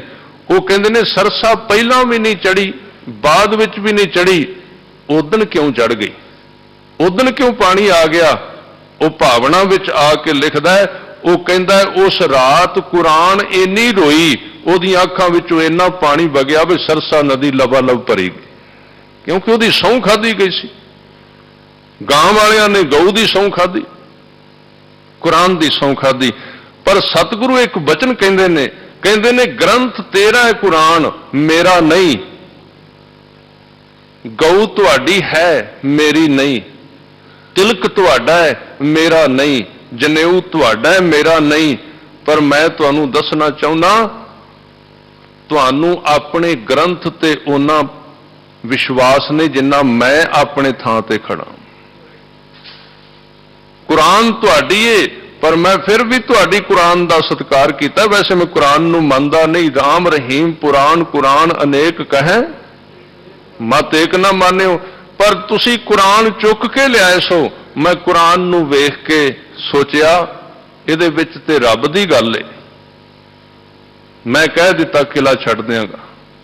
ਪਰ ਵੇਖੋ ਇੱਕ ਬੇਨਤੀ ਕਰਾਂ, ਮਹਾਰਾਜ ਨੇ ਇੱਕ ਬਚਨ ਕੀਤਾ ਸੀ ਉਸ ਅਹਿਦਨਾਮੇ ਵਿੱਚ, ਜਿਹੜਾ ਲਿਖਤ ਹੋਈ ਹੈ ਨਾ, ਸਮਝੌਤਾ ਹੋਇਆ ਸੀ ਕਿਲਾ ਛੱਡਣ ਦਾ, ਉਹਦੇ ਵਿੱਚ ਇੱਕ ਸਮਝੌਤਾ ਸੀ ਕਿ ਹੁਣ ਜੰਗ ਬੰਦੀ ਹੈ, ਇੱਕ ਦੂਜੇ ਵੱਲ ਕੋਈ ਵੀ ਹਥਿਆਰ ਨਹੀਂ ਚਲਾਏਗਾ। ਪਰ ਸੱਚੇ ਪਾਤਸ਼ਾਹ ਜੀ ਨੇ ਇੱਕ ਬਚਨ ਕੀਤਾ ਹੈ, ਉਹਦੇ ਵਿੱਚ ਇਹ ਲਿਖਿਆ ਸੀ ਕਿ ਜਦੋਂ ਦੂਜਾ ਇੱਕ ਧਿਰ ਦੂਜੇ ਤੇ ਗੋਲੀ ਚਲਾਏਗੀ ਫਿਰ ਉਹਨੂੰ ਹੱਕ ਹੈ ਜਵਾਬ ਦੇਣ ਦਾ, ਪਰ ਜਿਹੜਾ ਪਹਿਲ ਕਰੇਗਾ ਗੁਨਾਹਗਾਰ ਉਹ ਹੋਵੇਗਾ। ਇਸ ਕਰਕੇ ਮਹਾਰਾਜ ਕਹਿੰਦੇ ਨੇ, ਔਰੰਗਜ਼ੇਬ ਤੇਰੇ ਬੜੇ ਜਰਨੈਲ ਆਏ, ਨਾਰ ਖਾਂ ਆਇਆ, ਸ਼ੇਰ ਖਾਨ ਆਇਆ, ਨਾਰ ਖਾਨ ਮਾਰਿਆ ਗਿਆ, ਪਰ ਮੈਂ ਸਿਰਫ ਤੀਰ ਉਹਦੇ ਤੇ ਚਲਾਇਆ ਹੈ ਜਿਹੜਾ ਚਮਕੌਰ ਦੀ ਗੜੀ ਵੱਲ ਚੜ੍ਹ ਕੇ ਆਇਆ ਹੈ, ਕਿਉਂਕਿ ਮੈਂ ਇਹ ਲਿਖ ਕੇ ਦਿੱਤਾ ਸੀ ਮੈਂ ਉਹਦਾ ਹੀ ਜਵਾਬ ਦਿਆਂਗਾ ਜਿਹੜਾ ਮੇਰੇ ਤੇ ਵਾਰ ਕਰੇਗਾ। ਜਿਹੜਾ ਗੜੀ ਤੋਂ ਦੂਰ ਰਿਹਾ, ਜਿਹਨੇ ਮੇਰੇ ਤੇ ਵਾਰ ਨਹੀਂ ਕੀਤਾ, ਉਹ ਖੁਆਰ ਨਹੀਂ ਹੋਇਆ ਤੇ ਨਾ ਮੇਰੇ ਤੀਰ ਦਾ ਸ਼ਿਕਾਰ ਹੋਇਆ। ਮੈਂ ਸਿਰਫ ਉਹਨਾਂ ਦਾ ਜਵਾਬ ਦਿੱਤਾ। ਵੇਖੋ ਕਿੰਨੇ ਸਮਝੌਤੇ ਦੇ ਪਾਬੰਦ ਨੇ। ਇਹ ਹੈ ਜੀਵਨ। ਇਸ ਕਰਕੇ ਕਪਟ ਦੇ ਨਾਲ ਇੱਥੇ ਮਹਾਰਾਜ ਕਹਿੰਦੇ ਧਰਮੀ ਬਣਨਾ ਹੀ ਤੇ ਅਕਪਟ ਹੋ, ਧੋਖਾ ਨਾ ਦੇਈ, ਅੰਦਰੋਂ ਮੈਲ ਕੱਢ, ਅੰਦਰ ਦਾ ਕਪਟ ਛੱਡ ਦੇ, ਕਪਟ ਕੰਠ ਲਾ। ਇੱਥੇ ਇੱਕ ਧਿਆਨ ਰੱਖਣਾ, ਮੁਸਲਮਾਨ ਦਾ ਸਵਾਲ ਨਹੀਂ ਇੱਥੇ। ਤੁਸੀਂ ਵੇਖੋ ਉਹ ਵੀ ਮੁਸਲਮਾਨ ਹੈ, ਪੀਰ ਬੁੱਧੂ ਸ਼ਾਹ। ਜਦੋਂ ਇਹ ਗੱਲ ਕਹਿੰਦੇ ਅਸਲੀਅਤ ਵਿੱਚ ਇਹ ਸ਼ਬਦ ਵਰਤਣਾ ਪੈਂਦਾ ਹੈ। ਕੋਈ ਔਰੰਗਜ਼ੇਬ ਮੁਸਲਮਾਨ ਹੈ ਹੀ ਨਹੀਂ ਸੀ। ਮੁਸਲਮਾਨ ਤੇ ਇੱਕ ਜੀਵਨ ਗੁਣਾ ਦਾ ਨਾਂ ਹੈ। ਪੀਰ ਬੁੱਧੂ ਸ਼ਾਹ ਵਰਗੇ ਵੀ ਮੁਸਲਮਾਨ ਸਨ। ਉਹ ਗਣੀ ਖਾਂ ਤੇ ਨਬੀ ਖਾਂ ਜਦੋਂ ਸਰਕਾਰ ਨੇ ਡੌਂਡੀ ਪਿੱਟੀ ਸੀ, ਜਿਹੜਾ ਆਇਆ ਜਿਨ੍ਹਾਂ ਗੁਰੂ ਗੋਬਿੰਦ ਸਿੰਘ ਨੂੰ ਪਨਾਹ ਦਿੱਤੀ, ਘਰ ਵਿੱਚ ਰੱਖਿਆ, ਉਹਦੇ ਬੱਚੇ ਕੋਲੂ ਵਿੱਚ ਪੀੜ ਦਿਆਂਗੇ, ਉਹਨਾਂ ਨੇ ਪਰਵਾਹ ਨਹੀਂ ਕੀਤੀ, ਪਲੰਗ ਚੁੱਕ ਕੇ ਲੈ ਕੇ ਗਏ। ਗਣੀ ਖਾਂ ਤੇ ਨਬੀ ਖਾਂ ਨੇ ਕਿੰਨੀ ਸੇਵਾ ਕੀਤੀ। ਇਸ ਕਰਕੇ ਅਕਪਟ ਰਹਿਣਾ। ਮਹਾਰਾਜ ਕਹਿੰਦੇ ਅਕਪਟ ਕੰਠ ਲਾ, ਧਿਆਨ ਵਿਭੂਤ ਚੜਾਓ, ਧਿਆਨ ਦੀ ਸਵਾਹ ਮਲੋ, ਧਿਆਨ ਇਕਾਗਰ ਕਰੋ। ਫਿਰ ਕਹਿੰਦੇ ਤਾਂਤੀ ਗਹੋ ਆਤਮ ਬਸ ਕਰ ਕੀ। ਤਾਂਤੀ ਦਾ ਅਰਥ ਹੈ ਵਜਾਉਣ ਵਾਲਾ ਸਾਜ਼। ਹੈ ਜੋਗੀ, ਆਪਣੀ ਆਤਮਾ ਨੂੰ, ਆਪਣੇ ਮਨ ਨੂੰ ਵਸ ਕਰ। ਇਹ ਤੇਰਾ ਮਨ ਹੀ ਸਾਜ਼ ਬਣ ਜਾਏਗਾ। ਇਹਦੇ ਵਿੱਚੋਂ ਹੀ ਰਾਗ ਨਿਕਲਣ ਲੱਗ ਪੈਗਾ। ਪਿੱਛਾ ਨਾਮ ਆਧਾਰੰ, ਉਸ ਵਾਹਿਗੁਰੂ ਕੋਲੋਂ ਰੋਜ਼ ਲੋਕਾਂ ਕੋਲੋਂ ਮੰਗਣ ਦੀ ਬਜਾਏ ਰੱਬ ਕੋਲੋਂ ਉਹਦੀ ਮੁਹੱਬਤ ਦੀ ਭੀਖ ਮੰਗਿਆ ਕਰ, ਉਹਦੇ ਨਾਮ ਦੀ ਭਿਖਿਆ ਮੰਗਿਆ ਕਰ। ਬਾਜੇ ਪਰਮ ਤਾਰ ਤਤ ਹਰ ਕੋ।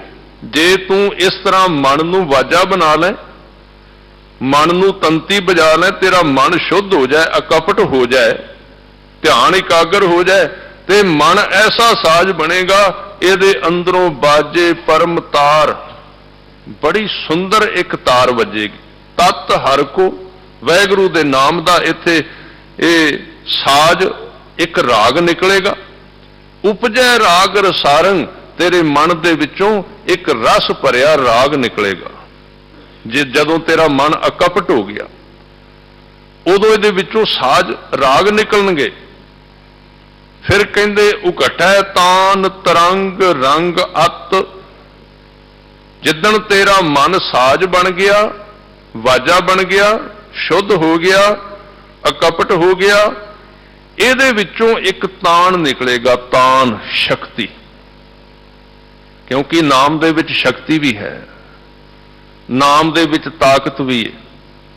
ਬਹਾਦਰ ਸ਼ਾਹ ਨਾਲ ਜਦੋਂ ਮਹਾਰਾਜ ਨੰਦੇੜ ਵੱਲ ਗਏ ਤੇ ਇੱਕ ਦਿਨ ਤੁਰੇ ਜਾਂਦੇ ਸਨ, ਬਹਾਦਰ ਸ਼ਾਹ ਨੇ ਪੁੱਛ ਲਿਆ, ਮਹਾਰਾਜ ਤੁਸੀਂ ਕਿਹੜੀ ਖੁਰਾਕ ਖਾਂਦੇ ਹੋ? ਇੰਨਾ ਸੰਸਾਰਿਕ ਤੌਰ ਤੇ ਨੁਕਸਾਨ ਵੀ ਹੋਇਆ, ਬੱਚੇ ਸ਼ਹੀਦ ਹੋ ਗਏ ਨੇ, ਉਥੋਂ ਘਰ ਛੱਡ ਕੇ ਇੱਧਰ ਆ ਗਏ ਹੋ, ਮਿੱਤਰਤਾ ਸੀ ਮਹਾਰਾਜ ਨਾਲ ਉਹਦੀ, ਤੁਸੀਂ ਖਾਂਦੇ ਕੀ ਹੋ? ਤੁਹਾਡੇ ਚਿਹਰੇ ਦਾ ਖਿੜਾ ਬੜਾ ਹੈ। ਮੈਂ ਬਾਦਸ਼ਾਹ, ਉਹਨਾਂ ਖਿੜਾ ਤੇ ਮੇਰੇ ਤੇ ਵੀ ਨਹੀਂ। ਮਹਾਰਾਜ ਕਹਿੰਦੇ ਬਹਾਦਰ ਸ਼ਾਹ, ਮੈਂ ਦੁਨੀਆ ਦੀ ਸਭ ਤੋਂ ਚੰਗੀ ਖੁਰਾਕ ਖਾਨਾ, ਤਾਂ ਮੇਰੀ ਸਿਹਤ ਇਸ ਤਰ੍ਹਾਂ ਦੀ। ਕਹਿਣ ਲੱਗਾ ਮੈਨੂੰ ਵੀ ਦੱਸੋ, ਮੈਂ ਵੀ ਖਾ ਲਾਂ। ਮਹਾਰਾਜ ਕਹਿੰਦੇ ਉਹ ਬਾਹਰੋਂ ਨਹੀਂ ਮਿਲਦੀ, ਅੰਦਰੋਂ ਮਿਲਦੀ। ਕਹਿੰਦੇ ਕਿਹੜੀ ਖੁਰਾਕ? ਕਹਿੰਦੇ ਸੱਚ ਦੀ ਖੁਰਾਕ ਖਾਣਾ। ਸੱਚ ਦੀ ਖੁਰਾਕ, ਅਕਪਟ ਹੋਣਾ, ਚੜ੍ਹਦੀ ਕਲਾ ਵਿੱਚ ਰਹਿਣਾ, ਨਾਮ ਵਿੱਚ ਜੁੜੇ ਰਹਿਣਾ। ਤੂੰ ਵੀ ਖਾ ਕੇ ਵੇਖ ਲੈ, ਤੇਰੇ ਵੀ ਸਰੀਰ ਨੂੰ ਤਾਕਤ ਮਿਲ ਜੇ। ਇਸ ਲਈ ਮਹਾਰਾਜ ਕਹਿੰਦੇ ਤਾਣ ਪੈਦਾ ਹੁੰਦਾ ਉਸ ਨਾਮ ਦੇ। ਉਹ ਘਟੈ ਤਾਣ, ਉਹ ਘਟੈ ਦਾ ਅਰਥ ਹੈ ਪ੍ਰਗਟ ਹੋਣਾ। ਉਸ ਮਨ ਵਿੱਚ ਸ਼ਕਤੀ ਪੈਦਾ ਹੁੰਦੀ ਹੈ, ਤਰੰਗ ਰੰਗ ਅਥ, ਤੇ ਅਨੇਕ ਤਰੰਗਾਂ ਨਿਕਲਦੀਆਂ ਨੇ ਨਾਮ ਦੀਆਂ ਉਸ ਮਨ ਦੇ ਵਿੱਚੋਂ। ਗਿਆਨ ਗੀਤ ਬੰਧਾਨੰ, ਤੇ ਫਿਰ ਜਦੋਂ ਉਹ ਮਨੁੱਖ ਬੋਲਦਾ ਹੈ ਉਹਦੀਆਂ ਗੱਲਾਂ ਦੇ ਵਿੱਚੋਂ ਗੀਤ ਮਰਿਆਦਾ ਵਿੱਚ ਨਿਕਲਦੇ ਨੇ। ਬੰਧਾਨੰ ਦਾ ਅਰਥ ਹੈ ਮਰਿਆਦਾ, ਉਹਦੀ ਰਸਨਾ ਤੋਂ ਰੱਬ ਦੇ ਪਿਆਰ ਦੇ ਗੀਤ ਨਿਕਲਦੇ ਨੇ। ਉਹਨਾਂ ਗੀਤਾਂ ਨੂੰ ਸੁਣ ਕੇ, ਉਸ ਉਸਤਤ ਨੂੰ ਸੁਣ ਕੇ ਸਤਿਗੁਰੂ ਜੀ ਨੇ ਬੜੇ ਮਹਿੰਗੇ ਸ਼ਬਦ ਵਰਤਨੇ। ਚੱਕ ਚੱਕ ਰਹੇ ਦੇਵ ਦਾਨਵ ਮੁਨ। ਚੱਕ ਸ਼ਬਦ ਚੱਕਰਿਤ ਤੋਂ ਬਣਿਆ। ਚੱਕਰਿਤ ਦਾ ਮਤਲਬ ਹੈ ਹੈਰਾਨ। ਕਹਿੰਦੇ ਐਸਾ ਮਨੁੱਖ, ਉੱਪਰੋਂ ਜੋੜੀਏ ਅਰਥ, ਜਿਹਦਾ ਮਨ ਅਕਪਟ ਹੋ ਗਿਆ, ਜਿਹਦੇ ਮਨ ਦੇ ਵਿੱਚ ਰੱਬ ਦੇ ਪਿਆਰ ਦਾ ਸੰਗੀਤ ਪੈਦਾ ਹੋ ਗਿਆ, ਰਸ ਪੈਦਾ ਹੋ ਗਿਆ, ਉਹਨੂੰ ਵੇਖ ਕੇ ਜਿਹੜੇ ਦੈਂਤ ਦੇਵਤੇ ਨੇ ਤੇ ਮੁਨੀ ਨੇ, ਉਹ ਆਪਣਾ ਜਹਾਜ਼ ਲੈ ਕੇ ਆਕਾਸ਼ ਤੋਂ ਥੱਲੇ ਉਤਰ ਆਏ। ਚੱਕ ਚੱਕ ਰਹੇ ਦੇਵ ਦਾਨਵ ਮੁਨ, ਛਕ ਛਕ ਵਿਓਮ ਵਿਮਾਨੰ। ਵਿਮਾਨੰ ਦਾ ਮਤਲਬ ਹੈ ਵਿਮਾਨ। ਵਿਮਾਨ ਦਾ ਮਤਲਬ ਹੈ ਜਹਾਜ਼। ਜਹਾਜ਼ ਤੇ ਚੜ੍ਹ ਕੇ ਵਿਓਮ, ਆਕਾਸ਼, ਵਿਓਮ ਦਾ ਅਰਥ ਹੈ ਆਕਾਸ਼। ਆਕਾਸ਼ ਦੇ ਵਿੱਚ ਦੇਵਤੇ ਮੁਨੀ ਜਿਹੜੇ ਚੰਗੀਆਂ ਰੂਹਾਂ ਨੇ, ਉਹ ਆਕਾਸ਼ ਦੇ ਵਿੱਚੋਂ, ਵਿਓਮ ਦਾ ਅਰਥ ਹੈ ਆਕਾਸ਼, ਵਿਮਾਨੰ ਦਾ ਅਰਥ ਹੈ ਵਿਮਾਨ, ਜਹਾਜ਼ ਤੇ ਬਹਿ ਕੇ ਆਣ ਕੇ ਉਸ ਮਨੁੱਖ ਨੂੰ ਵੇਖਣ ਆਏ ਨੇ ਜਿਹਦੇ ਅੰਦਰ ਰੱਬ ਦੇ ਪਿਆਰ ਦਾ ਸੰਗੀਤ ਪੈਦਾ ਹੋਇਆ ਹੈ। ਤੇ ਵੇਖ ਕੇ ਕੀ ਹੋਏ? ਚੱਕ ਚੱਕ ਰਹੇ ਦੇਵ ਦਾਨਵ ਮੁਨ, ਚਕਰਿਤ ਹੋ ਗਏ, ਹੈਰਾਨ ਹੋ ਗਏ, ਹੈਰਾਨ ਹੋ ਗਏ ਵੀ ਆਹ ਮਨੁੱਖ ਬੜਾ ਕਮਾਲ ਦਾ ਹੈ, ਇਹਦੇ ਵਿੱਚੋਂ ਤੇ ਰੱਬ ਦਾ ਪਿਆਰ ਪੈਦਾ ਹੋ ਰਿਹਾ। ਚਕਿਤ ਹੋ ਗਏ। ਚੱਕ ਚੱਕ ਰਹੇ ਦੇਵ ਦਾਨਵ ਮੁਨ, ਸ਼ੱਕ ਸ਼ੱਕ, ਤੇ ਸੰਤੁਸ਼ਟ ਹੋ ਕੇ ਆਪਣੇ ਜਹਾਜ਼ਾਂ ਤੇ ਚੜ੍ਹ ਕੇ ਚਲੇ ਗਏ। ਸੰਤੁਸ਼ਟ ਹੋ ਕੇ, ਆਨੰਦਿਤ ਹੋ ਕੇ। ਉਹ ਆਵਾਜ਼ ਸੁਣ ਕੇ ਉਹਨਾਂ ਨੂੰ ਇੰਨਾ ਆਨੰਦ ਆਇਆ ਕਿ ਉਹ ਆਪਣੇ ਘਰ ਨੂੰ ਵਾਪਸ ਚਲੇ ਗਏ, ਉਹਦੇ ਦਰਸ਼ਨ ਕਰਨ ਆਏ। ਜਿਨ੍ਹਾਂ ਦੀ ਲੋਕ ਪੂਜਾ ਕਰਦੇ ਨੇ, ਮਹਾਰਾਜ ਕਹਿੰਦੇ ਮੈਂ ਐਸਾ ਖਾਲਸਾ, ਇੱਕ ਜੇ ਮਨੁੱਖ ਖਾਲਸਾ ਬਣੇ ਸਹੀ, ਐਸਾ ਖਾਲਸਾ ਪੈਦਾ ਕਰ ਦਿਆਂਗਾ ਜਿਹਦੇ ਅੱਗੇ ਦੇਵਤੇ ਵੀ ਆ ਕੇ ਝੁਕਣਗੇ, ਉਹਦੀ ਗੱਲ ਸੁਣਨ ਵਾਸਤੇ ਉਹ ਵੀ ਆਉਣਗੇ। ਇਹ ਇੱਕ ਸਚਾਈ ਹੈ। ਪਰ ਇਸ ਤਰ੍ਹਾਂ ਦਾ ਬਣਨਾ ਪਏਗਾ ਜਿਵੇਂ ਮਹਾਰਾਜ ਨੇ ਕਿਹਾ, ਇਹਦੇ ਤੋਂ ਬਿਨਾਂ ਨਹੀਂ। ਆਤਮ ਉਪਦੇਸ਼ ਭੇਸ ਸੰਜਮ ਕੋ ਜਾਪ ਸੋ ਅਜ ਪਾ ਜਾਪੈ। ਜੇ ਕੋਈ ਮਨੁੱਖ ਆਤਮਕ ਉਪਦੇਸ਼ ਲੈਂਦਾ ਹੈ, ਕਿਉਂਕਿ ਇਹ ਜਿੰਨੇ ਸੂਰਮੇ ਸਨ, ਜਿਨ੍ਹਾਂ ਨੇ ਕੁਰਬਾਨੀਆਂ ਕੀਤੀਆਂ ਨੇ, ਇਹ ਆਤਮ ਗਿਆਨੀ ਲੋਕ ਸਨ। ਇਹਨਾਂ ਨੇ ਅਭਿਆਸ ਕੀਤੇ ਸਨ, ਇਹਨਾਂ ਨੇ ਗੁਰੂ ਦਾ ਹੁਕਮ ਮੰਨਿਆ ਸੀ, ਤਾਂ ਇੰਨੀਆਂ ਵੱਡੀਆਂ ਕੁਰਬਾਨੀਆਂ ਕੀਤੀਆਂ। ਇੱਕ ਅੰਗ ਰਹਿੰਦਾ ਵਿੱਚ ਛੱਡ ਕੇ ਮੈਂ ਛੋਟੀ ਜੀ ਗੱਲ ਸਾਂਝੀ ਕਰਦਿਆਂ ਵੀ ਉਦੋਂ ਸਿੱਖਾਂ ਦੇ ਵਿੱਚ ਕਿੰਨਾ ਪਿਆਰ ਸੀ ਧੰਨ ਗੁਰੂ ਗੋਬਿੰਦ ਸਿੰਘ ਮਹਾਰਾਜ ਵਾਸਤੇ। ਮੈਂ ਇੱਕ ਘਟਨਾ ਆਪ ਜੀ ਨਾਲ ਸਾਂਝੀ ਕਰਾਂ।